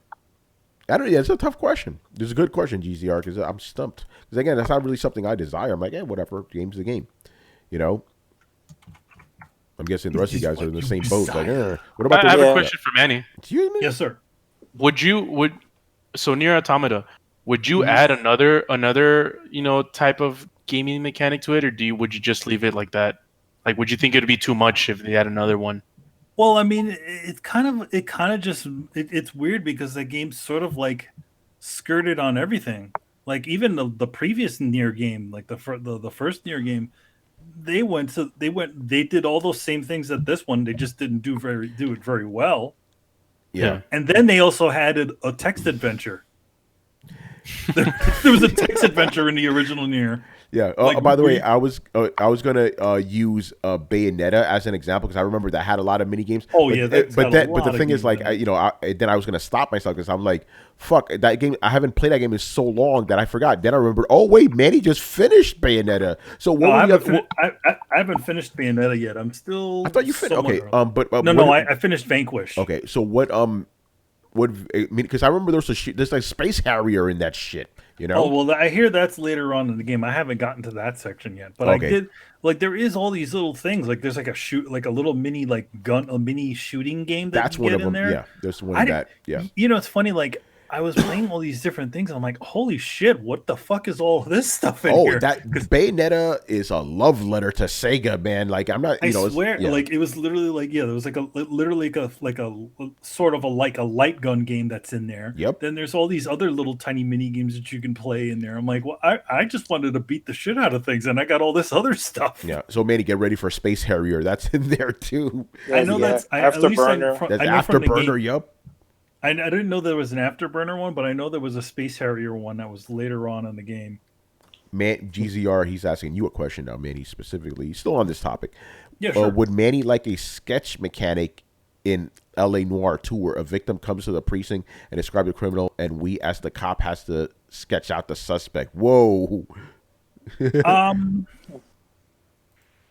mean, I wouldn't see how that would work digitally.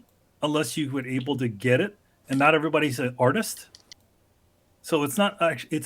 For me, it'd be an interesting thing to do, but then again, like there are other artists that are not exactly good at doing portraits.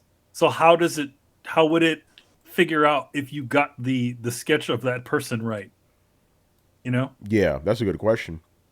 I could just imagine like how they had like Rockstar and shit, or not Rockstar. What's the name of the Guitar Hero games, right? Like where you had like a simplified version of it. Like imagine like a Art Hero, just for the sake of argument, for like the novices, right, or just the regular casuals, and then Art Smith for guys like you and Brett, and Chris. In the era, though, if you wanted to go with the era specific.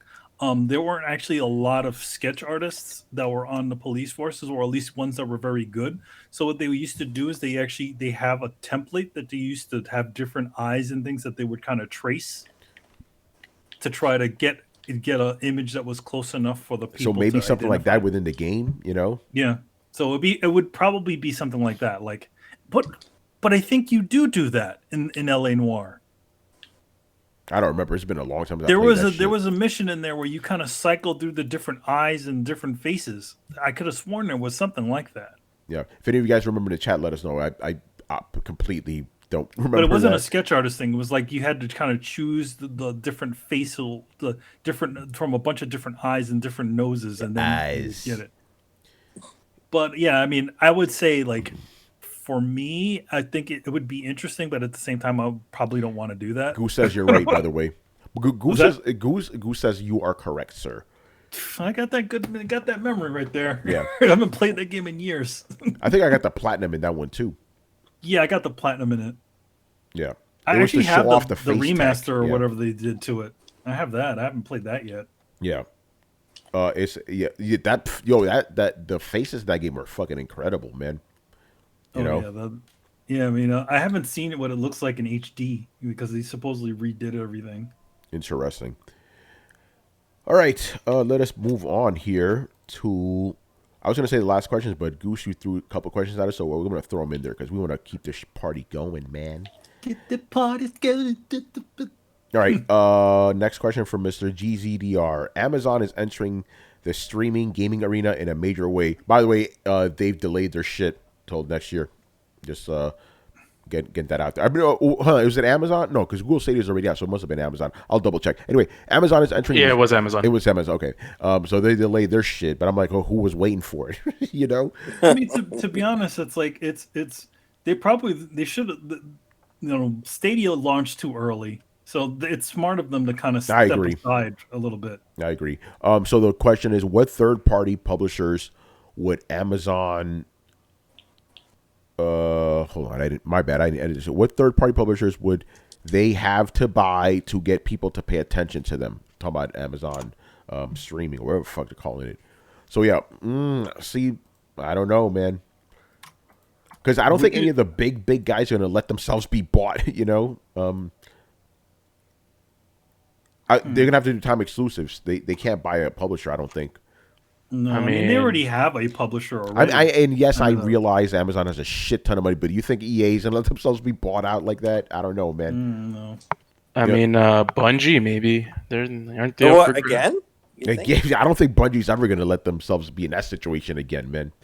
I think they've learned their lesson. Hey man, fool me once, shame on me. Shame on you. But so yeah, I don't think any third party will let themselves be purchased. However, I think you will see maybe some exclusivity deals, because Amazon has money, So I guess that'll be the better question. Which publishers do you think will do third party deals with Amazon?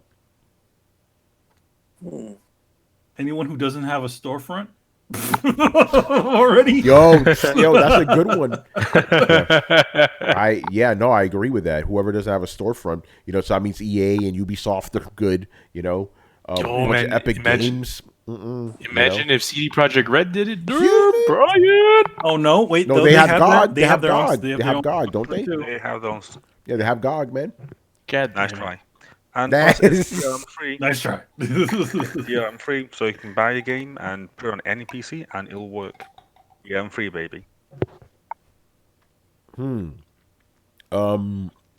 about. I don't know, man, because I don't think any. I'm gonna say it. I'm gonna fuck. I don't think any I don't think a third party publisher would be stupid enough to do something like that. To lock themselves behind an unproven thing like this. Think about how Stadia went out. Yes, that thing was a fucking mess.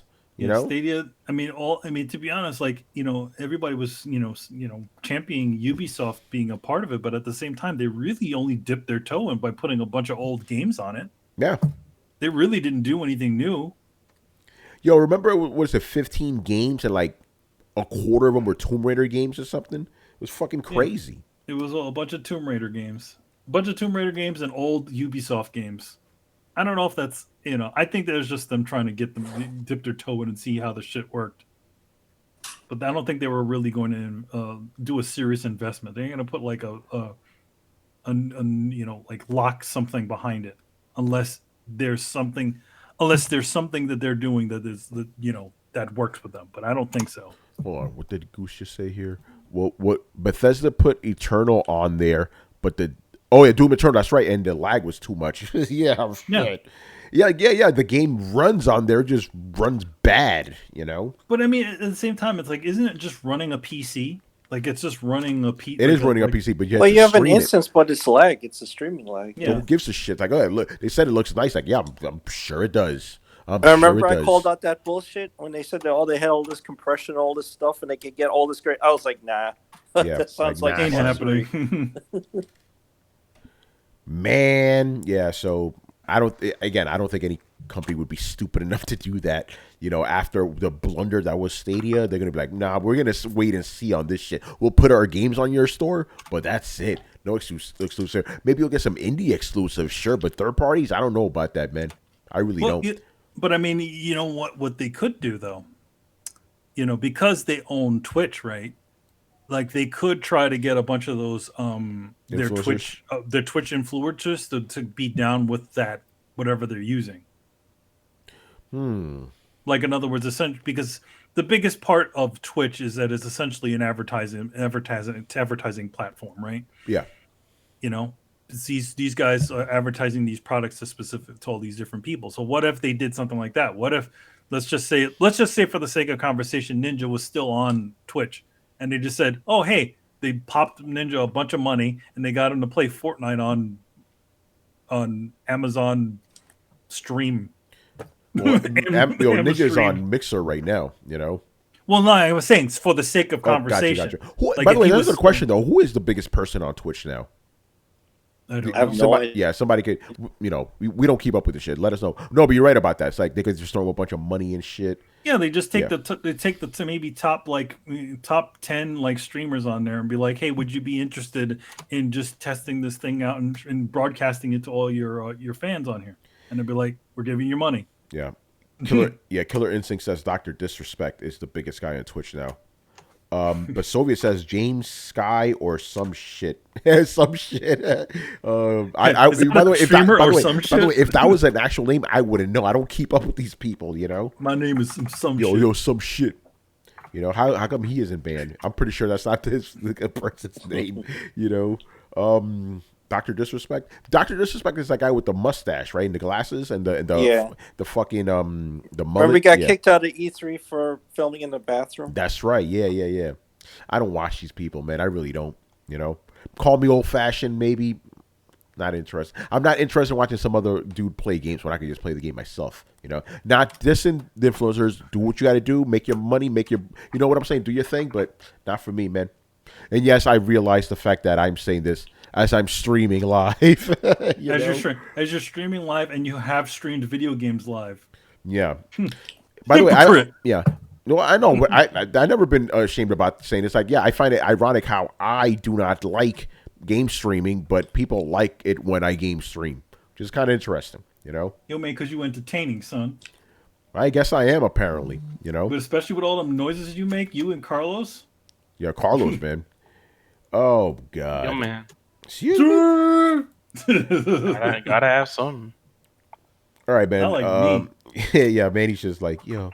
Manny's like the Bob Ross of video games, man. Yeah, I'm the Bob Ross of video games. Sure, not the best thing to watch. All right, let's get some of Mr. Goose's questions in here. No Chirons for these though. What video games or games have you guys hyped and looked forward to, and it was a complete letdown? We've answered that several times in the past. Basically, what games have we been disappointed by? So refer to past episodes. Which episode, Sony? Look them up. I'm not digging through that shit, but we've answered that before several times. Okay, question number 4. If needed, yes, we need it. Which mechanic in a game has been successfully used but hasn't taken off in the rest of the industry? I've been playing Gears 5.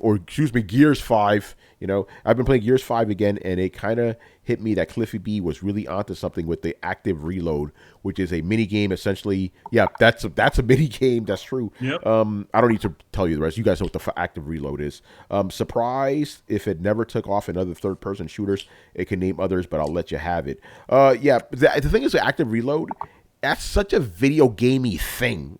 You know, it's like, hey, if you reload at the right time, your shots will be more powerful. You know, like that's so unrealistic. But then again, what do you do in Gears of War? You're blowing away monsters, so you're not looking for realism and shit like that. So yeah, what mechanics have been in games that you're surprised haven't been in other games? I'm gonna say this, and I've said this before. X-Men Origins Wolverine, the movie was fucking trash. The game was fantastic, the game was great. Right? And one of the cool things about the game is if you killed a certain enemy enough times, you will always be like stronger against that type in the future. You know, like you would have to grind and shit. Like, for example, let's just say there's regular robots. If you beat them up enough, you'll always like know how to handle them fast because you've beat them up enough. I'm like, why aren't RPGs doing shit like that? You know how efficient I would make level grinding? You know, it's like, okay, I've beat up this monster type 100 times. I should just be able to just whack him in the head. You know, outside of like me just being overpoweredly leveled or whatever, you know. But I thought that was really cool how like basically if you were to replay a game a bunch of times, like every enemy becomes easier because it kind of makes sense. Like, you know, if you're Wolverine, you're a fucking expert hunter and killer and shit. You would get better at killing shit, you know, more efficiently if you face them long enough. So I thought that was cool to do. Which, again, I'm surprised that I don't really see in more RPGs, you know, outside of like, hey, I'm level 99, I could beat up on level 1 things. Like, it would be cool. It's like, okay, I fought that monster a bunch of times. I could just kill this shit now. You know, and does the Nemesis system count? Because that's another mechanic that But here's the thing with Nemesis system. I'm not surprised I haven't seen it in other games just because of the fact of how difficult it would be. You know how many lines you got to throw in there? So many variables and shit. Oi, I'm going to kill you, you I am. You know, but that mechanic, maybe next gen it could do it. But again, even outside of the fact how difficult it must be to implement, that is a lot of time. Like, you got to just sit that voice actor in the booth for like a full day, you know, getting lines out of him, you know. But that would be dope because that was one of the cool things about Shadow of Mordor, where it was like, think about it, like, because Brian and I were like, Chris, you played it too, didn't you? Oh, yeah, Shadow of Mordor, yeah. All of us, we all had different fucking stories to tell. You know, and it was cool. Like, did you fight that guy? No, I didn't fight that guy. This shit happened to me. And I love how the enemies would like know, like if you going back to the Wolverine thing where you repeat things, if you keep doing the same actions, the enemies will know it. Like, let's just say you keep sneaking up on them and shit, right? When you go to the next camp, they'll be like, yo, you heard about that one ranger? That motherfucker keeps sneaking up on us, man. You can watch out, you know? Or if you go riding a bunch of monsters and shit, like, yo, watch out. If you see a monster coming, it's probably gonna be a ranger on his back. Like I love shit like, oh, he's a coward. He just shoots arrows at us all the time. Shit like that. Like, oh, you like to cut off heads, don't you, motherfucker? Yeah. That shit is dope. I like your version of Mordor better. Where they're all fucking ghetto and Dominican. They're all New Yorkers in my Mordor. Oh man. All right. Anyway, what other mechanics would you like to see in games, or what game? Okay, what game had a mechanic that you thought was dope that you're surprised wasn't in other games? That's the actual question. That we were surprised that wasn't in another game. Yeah. Or that other games didn't just take. Oh, Dead Space map system. The waypoint system in Dead Space, which is like the water waypoint. That laser that just goes where you need to go, and you can see it go all the way, and you can just follow it. You can put it down whenever you want. Yeah, that was awesome. Yeah. I don't know why that's not in the other games. Wait, how was it again? I forgot. Isaac would just put his hand out, and a laser would fire to where you had to go, and you could choose like, I want a save room. I want like the next area, or I have to go, or you mark it on your map and you go, I got to go here, and the laser would show you. Exactly, it would run along the floor. Yeah, that was dope. Because I think Fable did the same thing, which is pretty cool. I don't know am I thinking about the same thing though? He says Dark Space, the Dead Space perfected Dead Space, it. Yeah, man, Dead Space, rest in peace, man. No, man, it's still living on through. That's right. Mark Cerny brought it back. But Mark Cerny still has it alive. Apparently. By the way, this seems like, Brad, you still around, bro? Because this seems like a question for you, man. What now? What is a mechanic that you thought was really cool in a game that you're surprised nobody else ripped off of, essentially, for their games? Oh yeah, the insanity mechanic in Eternal Dark, right? Eternal Darkness. Yeah. I'm surprised that game hasn't been ripped off in general. Dude, like it was the idea that you don't actually know what. I mean, Senna was the closest you kind of come to it, but the way that the game like could actively, fuck with you, and it didn't have to, like you don't have to go so far as to manipulate hardware at this point, but like. I mean, you could make the game like connect with any Bluetooth device, like, and if it can find like lights in your house that are Bluetooth connected, to like flip them on and off and shit. Like, you do all kinds of weird shit. Yeah, that was dope. Yeah, like it would make it look like your TV went on to mute, or like it messed with your head to the point where you kept asking yourself like, okay, is this real? Do I need to be freaking out? I don't know if I should take this, and I love that kind of. Discombobulation, I guess. Like it was a very interesting thing. Like sometimes you'd walk into a room, for those that haven't played it, and like there'd be like a zombie, and you're like, oh no, and you fight the zombie, and then like all of a sudden there's two more, and all of a sudden like the room is like slowly being filled with like 20 zombies and 30, and like you're being drowning in them, and then like you go down, and all of a sudden you like freak out, blink back, and you're at the beginning of the room again, and you never died. Or, you'll slowly sink into the floor until you drown in the cement. Or you'll shrink into tiny, tiny, tiny version of you and then blink out of existence and then appear in a room you were in 3 rooms ago. So, like, you're like, okay, so the last 2 rooms were hallucinations? What is going on? And so almost the world kind of changes, but it's not that the world changes. It's that you keep going through these false things, I guess. And so sometimes when you die, other times it's not real because the things you were viewing were hallucinations. So that game was crazy. It's worth it even going back and playing just because. Yeah, it's a GameCube exclusive. That's the crazy thing. Yeah. You know what? Yeah. You know what's funny, because I'm looking it up, right? Because I was like, who the fuck did that? So Silicon Knights, right? The game was directed by Dennis Dyack. You know what's sad? Dennis Dyack, he did that game. He also did the first Blood Omen, right? Legacy of Kain. But the only thing I remember from this dude is that shitty 2 Human game. That's the game that almost killed his career. I was about to say, I haven't fucking heard Dennis Dyack in fucking over a decade. Yeah, that game almost killed this man's career. I mean, I haven't heard from him since, That was an Xbox exclusive, right? Yes, it was. Yeah. Oh man, that was. Drew says he follows him on Twitter. Oh shit, Dennis Dyack is still around. Good for him. Is he doing anything? Yeah, so he's working on a game. Yeah, but again, isn't that crazy? It's like this guy's, did legendary games, and the only game I remember him for is the shitty one that ruined his career. Because that game was hyped as fuck. I remember on X-Play they were hyping that shit up, or Tech TV as it was back then. He was the Sean Murray of his time. Just Is he? No, I don't know about that, but because it was people were hyping it up, but they were like, I feel like Peter Molyneux was the Dennis Dyack was not a hype man, but people were hyping it up just because of the fact that it was Dennis Dyack behind it. But I think he did praise it, but again, it's like I would, correct me if I'm wrong. I think he hyped the game to within normal parameters, not fucking Peter Molyneux levels where he's literally lying to you. He's making up features. Yeah. By the way, Peter Molyneux admitted that. He says, "Oh yeah, I would lie about shit just to get journalists hyped." He said that. He admitted it. Shit is crazy. Dennis Dyack ain't on that level, but people were disappointed in Too Human. That's the only game I remember him for. That's not crazy. I didn't know he directed Blood Omen. Blood Omen. That's cool. Yeah, I didn't know that either. Those Soul Reavers game went through some serious shit back in the day. Yeah, man. Yeah, we're done. We're done, people. Pretty much. Again, this show's run by you guys. We run our questions. We run our show. But we had a good one anyway. Good discussions tonight and all that. I was gonna say, it wasn't a short show. No, it was not. It was, my thing is, if we hit between an hour and a half and 2 hours, we're good. We're 149, so I think we're good, man.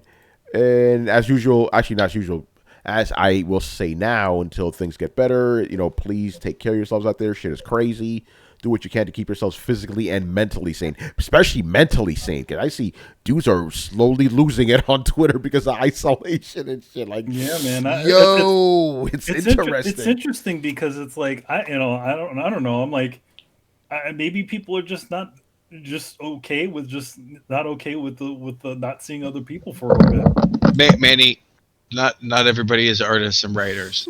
I don't know. Yeah. I mean, I'm okay with being in my cave. Yeah, because you're an artist. Like artists and writers and designers, like they're just like we're used to it. That's what we do. Yeah, we're like, what's different? Yeah. All right, I have to do it, man. Oh, I was born in this. I did not see the light until I was a man. So, molded by the darkness. Molded by the loneliness. I mean, molded by it. Molded by it. I mean, kinda. Like, man, you could. It's like I've honestly like told people like I'm not meaning to like minimize anything. I'm sure it's actually terrible. Yeah. But if anybody could deal well in isolation, it'd be people like me. We're just like, I don't know, man. I'm just gonna sit there and think about things for like 2 days. And when the world is quarantined, you now have my permission to cry. Oh man! All right. I mean, we got the internet, y'all. Like, coming from this is from a person who came from a time before the internet. We got the internet. Trust me. This is fine. It's fine. Alone. You are not alone. Copyright strike. All right. It's not a copyright strike if I'm singing now. If I start, it's homage. It's an homage. Wait, what's going on in the chat right now? Pop 02. Oh, what is that? Pop. What's that? Oh, Prince of Persia. I like that game. I know a lot of people didn't like it. 2008 game. I like that game. Colby's asking if there's any anything about a Tenchu remaster. If there is, we haven't heard it, bro. Yeah, I haven't heard anything, man. Be pretty nice. Yeah. Bring back Prince of Persia. Yo, by the way, just a quick thing. Every time I go to a like Ubisoft like event, which I probably won't be going to any events for a while because of all this shit, I always bug PR about the same games. Where's the new Splinter Cell? Where's the new Rayman? Where's the new Prince of Persia? And they all get quiet on me. It's hilarious. You're doing the Lord's work, man. Ask about Beyond Good and Evil too. Oh, dude! That's just being mean. Yeah, that's why that hits close to home. Rub salt in there. Yeah. But it's anything. You got anything, guys? Where's Patrice Desailly? Yeah, right. Well, hey, he did Ancestors. It's a good game, man. Right, Brett? Dude, Ancestors is dope. I know. Yeah, Patrice Desailly. But I like saying his name. Patrice Desailly. Yeah, it's a good name. It's a good name, you know. I gotta say, Team Ninja still kicking ass. Been playing Neo and impressed as a sole player. Respect. Like, excuse me. This game, for sure, man. Like, no, okay. So here's the deal. It's like Dark Souls times 3. Yes, so, that's a good way of putting it. Damn. Because basically, you have your 2 weapons you can switch between, but then each weapon has 3 different stances with different move sets that accommodate different times. And not every weapon is I've noticed they're not like, hey, every weapon is good for every situation. Like, no, some are not. But like, even historically, like, you know, the using 2 swords was considered kind of like a weird rogue school of swordsmanship, but it was specifically meant to focus on defending against a group of enemies. And there are actual like techniques that I've seen in there is like, yeah, this is, you know, kind of defensive, you know, hold one up and like kind of slash forward with the other. Like, they had kind of, I'm not saying they're based on historical moves, but they've taken, you know, reference from some shit. But yeah, it has 3 different move sets. It has 2 different kinds of magic. I love learning about all the yokai. Like, Chris, you need to get in on this shit, dude. Yeah, I'm definitely gonna get. I have too much because I want to try to finish Doom Eternal, but I'm gonna play it. It seems like they did a better job of integrating like Japanese mythology and culture in this than Sekiro did. Oh, game of the year, Sekiro. I just heard from people talking about it. You know, I should watch the videos. Peace out, her Colby. Peace out. Later, Colby. Yeah. Later, Colby. That's one of the really interesting things about it. Like, you do get to read like that Japanese mythology is like super interesting to me, and so getting to encounter a weird demon and then look in the codex and read about what it was, and it, you know, it's actually a demon from Japanese folklore. It's super fascinating, man. Cool. Oh, but by the way, what do you think about? I call it that game's version of active reload, where you have to constantly keep managing your key and shit by like, you know, pressing the button at the right time after striking. What do you think about that? I got an ability where if I dodge at the perfect time, it automatically does it, so it's not an issue anymore because I am a dodge master. That's awesome. I'm not really about parrying or blocking. Fuck that noise. I'm just gonna get out of the way. Hey, that's me. I'm like, fuck that shit. I just want to dodge, you know? Dude, and as Chris will attest to, it works like 70% of the time. That's true. Oh, man. Also, since we're talking about games, so we're filling up time, Brian, tell us about God of War, man, because you're actually playing a 2018 game, and I'm surprised because, just to set it up, Brian was kind of skeptical about the game because of how different it was from the original God of War, which he loved. So, Brian, what's your take on it so far? Tell us how far you are and tell us what you think of it. In terms of how far I am, I actually forgot again. Sorry, I was rearranging my library of films. Oh shit! I'll say this because I'm trying to be. Oh, what are you watching, bro? I was watching some JoJo's. Oh shit! On Netflix. I've been watching that. Where am I? Yeah. So it's just after. Careful of spoilers too, by the way. Yeah. Spoilers, jeez. The boy gets ill, and the boy gets better. Oh, and the boy finds out about Kratos' secret. I think that's not really a spoiler because we all know that. Yeah, we know that. Yeah. Wait, are we not spoiling Dad of War yet? Yeah, we're not because people are very sensitive. Oh, come on, man. I know, Brett. I know, bro. But I'm saying. I've gotten motherfuckers like. Can I get a second? Yeah, it's fucking stupid. Like, I'm pretty sure people don't want me to spoil King Kong. Oh, he falls off this Empire State Building and dies. Oh God! Anyway, Brian, what do you think of God of War, or Dad of War, as you call it? Well, as I said, like the first hour or two, like, damn, I can't even say that until you get the other weapon. It was not. I was not enjoying it. But when you get the other weapon, I think that's when the game really starts like being okay and starts being actually really quite good. Again, are you saying that because hold on a second. When you say that other weapon, are you talking about the signature weapon? Yeah. Whoa, because that's far into the game. Yeah, I was gonna say that. Do you think that came at an appropriate time? I think it came at at a good time. Again, I was not enjoying the axe. I like the whole throw and return thing, but I feel like having to manually return it can get a bit like just really annoying. Because there were times when I'll throw the axe and then I forget about it, and then I like swing. And it's like, oh yeah, I have no axe. Okay, cool. Let me just return the axe and then wait until it comes back to my hand. It's like, hey guys, do you mind if you just stop punching me in the face for like 2 seconds? I just need to get my axe. So just hold on, please. You could also punch. By the way, you could use that shit to your advantage if you position yourself right. When you bring your axe back, it fucking hits them. You know.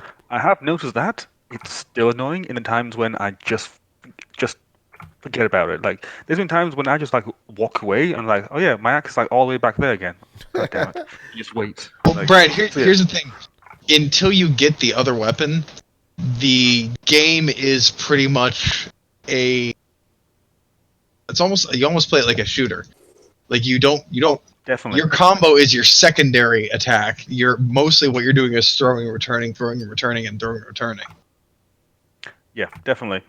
Like even the controls, they feel very much like a shooter. Like Brian, shoulders or face buttons? Which one are you using? Shoulders. Because again, after you said about the whole thing like turning and fighting at the same time, I was like, nah, I don't feel like that. So I'll just bear with it. And plus, I've been playing quite a lot of Modern Warfare, so I'm used to like the shoulder buttons. So hence I'm like, just keep it simple, just do that. Yeah. Apart from that, the whole boy dad thing, it's not too bad. It is what I expected. You know, it's a video game.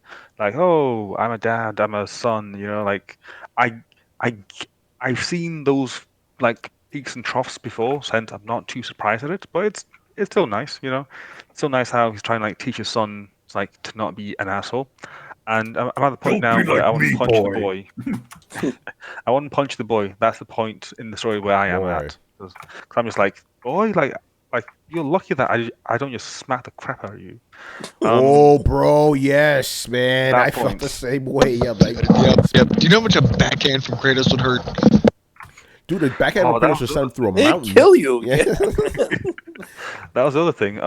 Boy. There's part in the story where one of the characters is like, yeah, I'm going to like kill your dad and then like take you and make you into like my brother. I'm just like, dude, you're going to kill Kratos. It's like, Kratos has been killed by Ares, by Zeus, and himself, and he's still here. Like, do you not understand how that works? Like, you don't kill Kratos, it doesn't happen.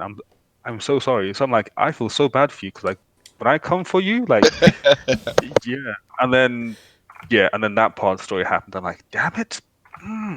I wanted the one to do that, not you. This is me. So yeah. It's good. I like the twists and turns. Twists and turns are quite fun. I like the talking head. The talking head thing. I forget his name. Is it Amir or something like that? Yeah, Amir. Yeah, I like that character. Very nice. I don't like that dwarf, the one that hates dirty things. He's just really annoying. It just seems like old man humor. It's like, I'm sorry, but you're not being funny. You just come off as really cringy and annoying. It's like, just stop, please. He seems like he's out of time too. That guy. He seems like he's in the wrong era. He's an anachronism. Yeah. Is that what you're saying? He's an anachronism. Yeah. So yeah. Again, apart from that, the dwarf I don't mind. The witch in the woods, awesome character. So far. Don't mind her. The stranger. Whoever does his voice, like, well done. Like that's a very distinct voice that he has. And also I found out. No, the stranger. Did you ever watch Lost, Brian? No. Okay, never mind. Actually, no. Did you ever see Saving Private Ryan? Yes. Remember the scrawny kid, like that could translate German and shit. That he was the translator. Oh, yeah. That's him.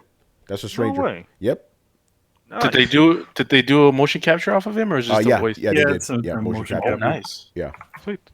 And also, I found out that the two guys that are in every single game are in this game as well. Oh yeah, yeah. I didn't even notice that because I'm just like, because I was more like enthralled as to who they were rather than the voices. Since I'm like, ooh, it's like to keep poking at it. Since it's like, okay, I can kind of see what this is leading to, and I have a theory as to what happens or what could happen in the next game. Based on when you finish it, we'll discuss. Man. Yo, man, how do you know there will be a next game? Oh, right. Well, it seems like they are building up to something. That's what it seems like. Like they're building up to an event that's not caused by CETA. Let's say that much. By what? We need to see how you feel by the end of the game. No, I'm trying to say the name without saying the name. Was there a Thor movie named after it? Yes, thank you, Manny. Thank you. Yes, I feel like they are leading to the fact that Kratos is the one that makes that happen. I feel like that's where they're going down. Yo, Brian, I don't know if you talked about it's obviously called Immigrant Song. By the way, since we have you here, captive audience, we actually did a God of War spoiler alert. If you want to check that out, where we go ham on the spoilers. Did we, or was it in the Coalition? No, I'm pretty sure we did it. I'm pretty sure Throwdown did it. It's one of the last spoiler alerts we did. Yeah, it's on there. Oh, by the way, I have a question for Brian. Yeah, because we do speak about that specific thing, Brian, that The Rock, I'm calling it The Rock. You know what I'm talking about. Mm-hmm. Yeah. So, I don't know if you talked about this, because I had to step away for a couple of minutes. Did you talk about Kratos' new voice actor? What you thought about it? Boy. No, he hasn't, actually. I have not, because again, I'm kind of indifferent. I'm not indifferent. I'm kind of like, it's good. Yes, it definitely fits his age. But again, to me, it's not Kratos. It's not the Kratos that I love. So hence, I can't say that I like this a lot. It's a thing. Okay, it's a change that they made. I'm not annoyed that they made the change, because again, it works in the context of the story. But the parts that really took me back are when they redubbed his older lines for certain sequences that happen in the game, in Helheim. That's where I'm like, that's not how this went down. So it's like, no, that's not what happened. Stop trying to rewrite it. I know that I'm guessing that they couldn't use the original voices in this. I'm guessing that's what happened. But even then, it's kind of like, in my head, I know what happened. This is not what happened. This is not how this scene sounds like. But yeah, in terms, again, the guy does a really good voice anyway. I can't really argue with that. His lines are delivered really well. Again, it's an aging Kratos. It's kind of annoying watching him get beat up like that, because it's like, this dude hacked down the whole Mount Olympus. He pretty much hacked down most of the people that he comes across. So it's kind of So yeah. That's awesome. But apart from that, I can't really say anything bad about it. Padding's a bit odd sometimes. I really hate the boat sequences in terms of getting you from place A to place B. Some of it just takes a bit too long, in my opinion. I've noticed where they put in the loading screens, because I see that shit. Again, I'm not annoyed at it. I understand it needs to be there, but still just annoying. Yeah, I just don't like the boat sequences. I hate just having to paddle. I just hate the controls of the boat. I think it's just really strange. I don't understand why they can't just have one is forward, backwards, one's left and right. Keep it simple. Keep it like car controls. Acceleration, brake, left and right, not just all on the same stick. Because then when you're trying to turn and move forward at the same time, it's no, it's weird. Brian, Paiguhan is asking, what difficulty are you playing it at? I'm playing on normal difficulty. Purely because I don't think that the hard stuff is what they promised it would be, and I'm not going to put myself through hard purely because there's no point. There's no trophy with it, and all I get is the satisfaction that I'm built on hard. But then again, I have 3 platinums in God of War as it is, so hence I'm not out here to prove anything. So it's not tough but fair. It's just tough. Actually, I have a dumb question. Uh-oh. Are the Valkyries any less difficult if you lower down the difficulty in the game? I would assume so, because it's on the whole level. So but on the flip side, could you imagine them harder? Fuck. Yeah. Yeah, shit is crazy. I seen on YouTube that someone managed to beat the one of the Valkyries on like giving God of War with like no damage. I'm like, well, Yo. it doesn't really take damage, I'm guessing, because it's pretty much like one shot kill, I'm guessing. But yeah, it's just wow. But still, like if I were to do that, then it doesn't really mean anything because whatever, I don't care.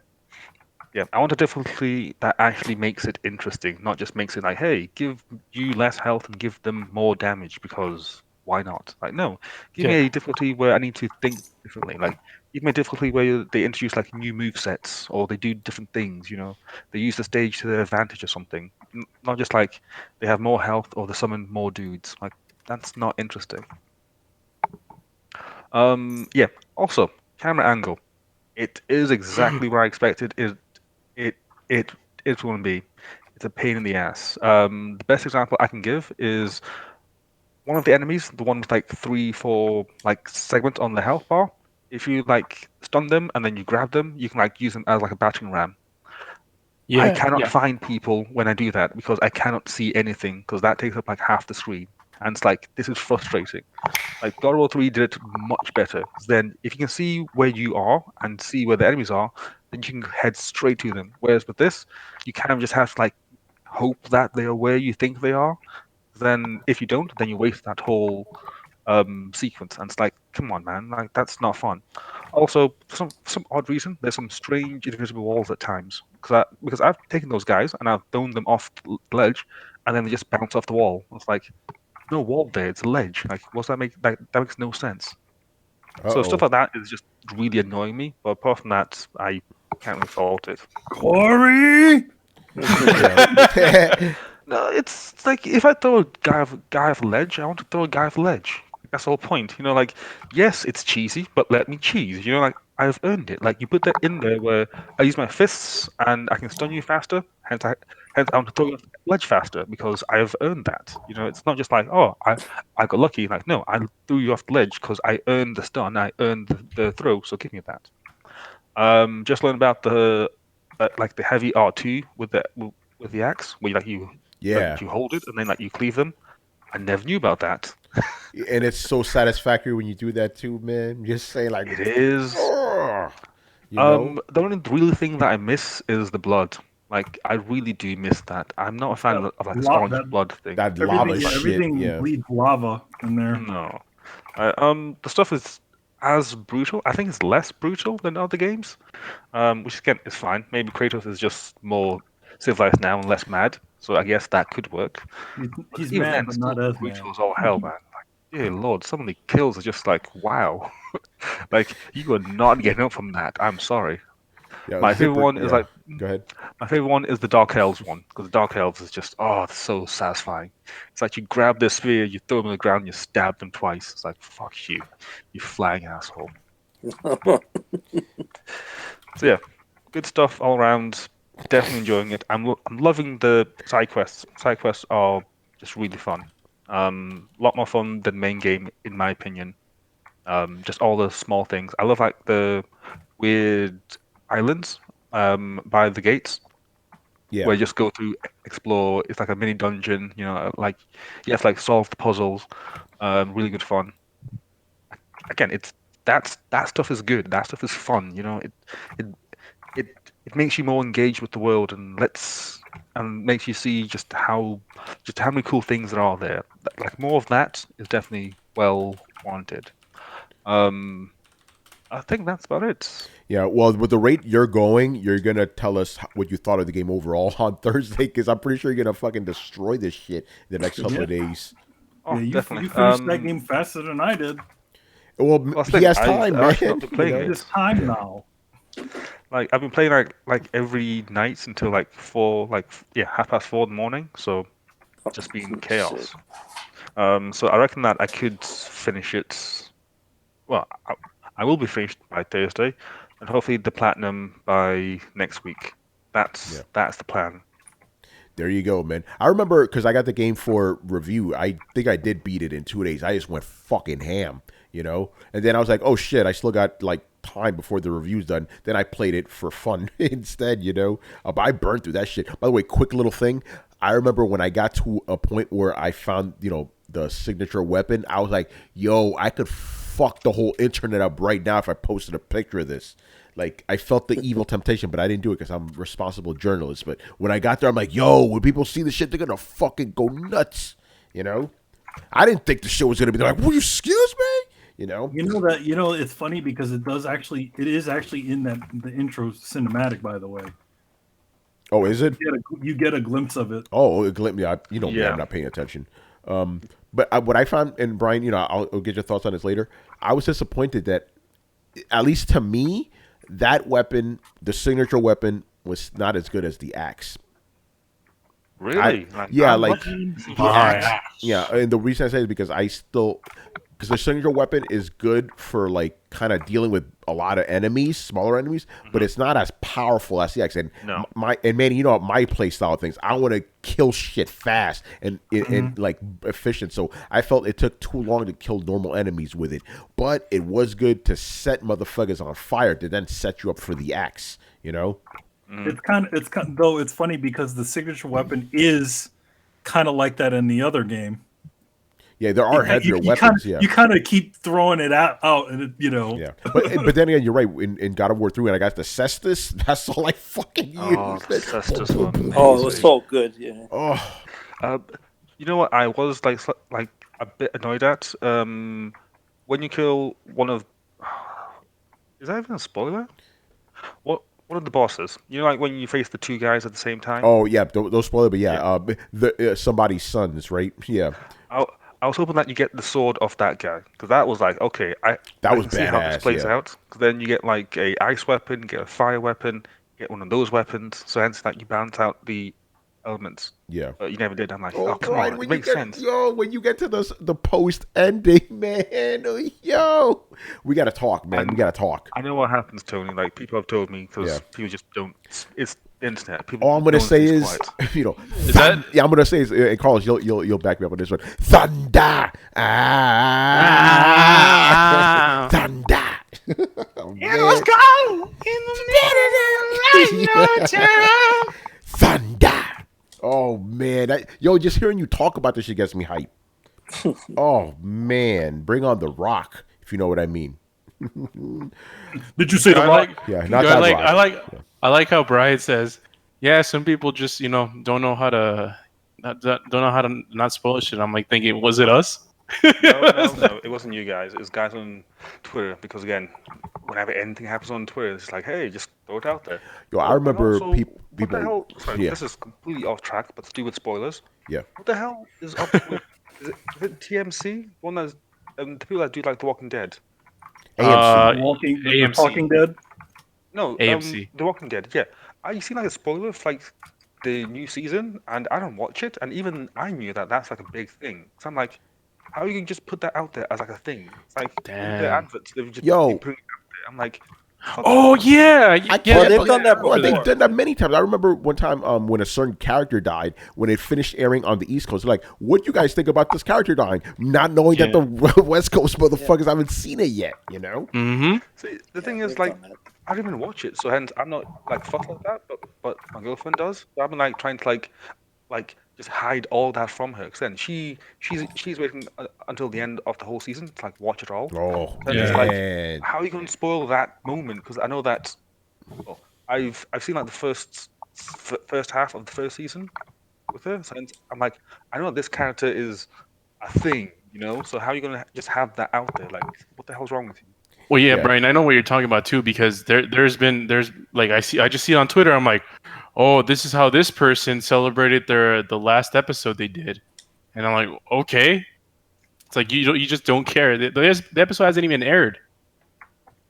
Yeah, but I know what characters not. Yeah, but it is crazy when the aliens finally and revealed that they started the virus. That shit was crazy. Yo, man, we created the virus. Yeah. Oh man! All right, man, we're done here, people. So thank you for watching and listening. Leave us some questions in the Throwdown Discord server, and we'll answer them on next week's show.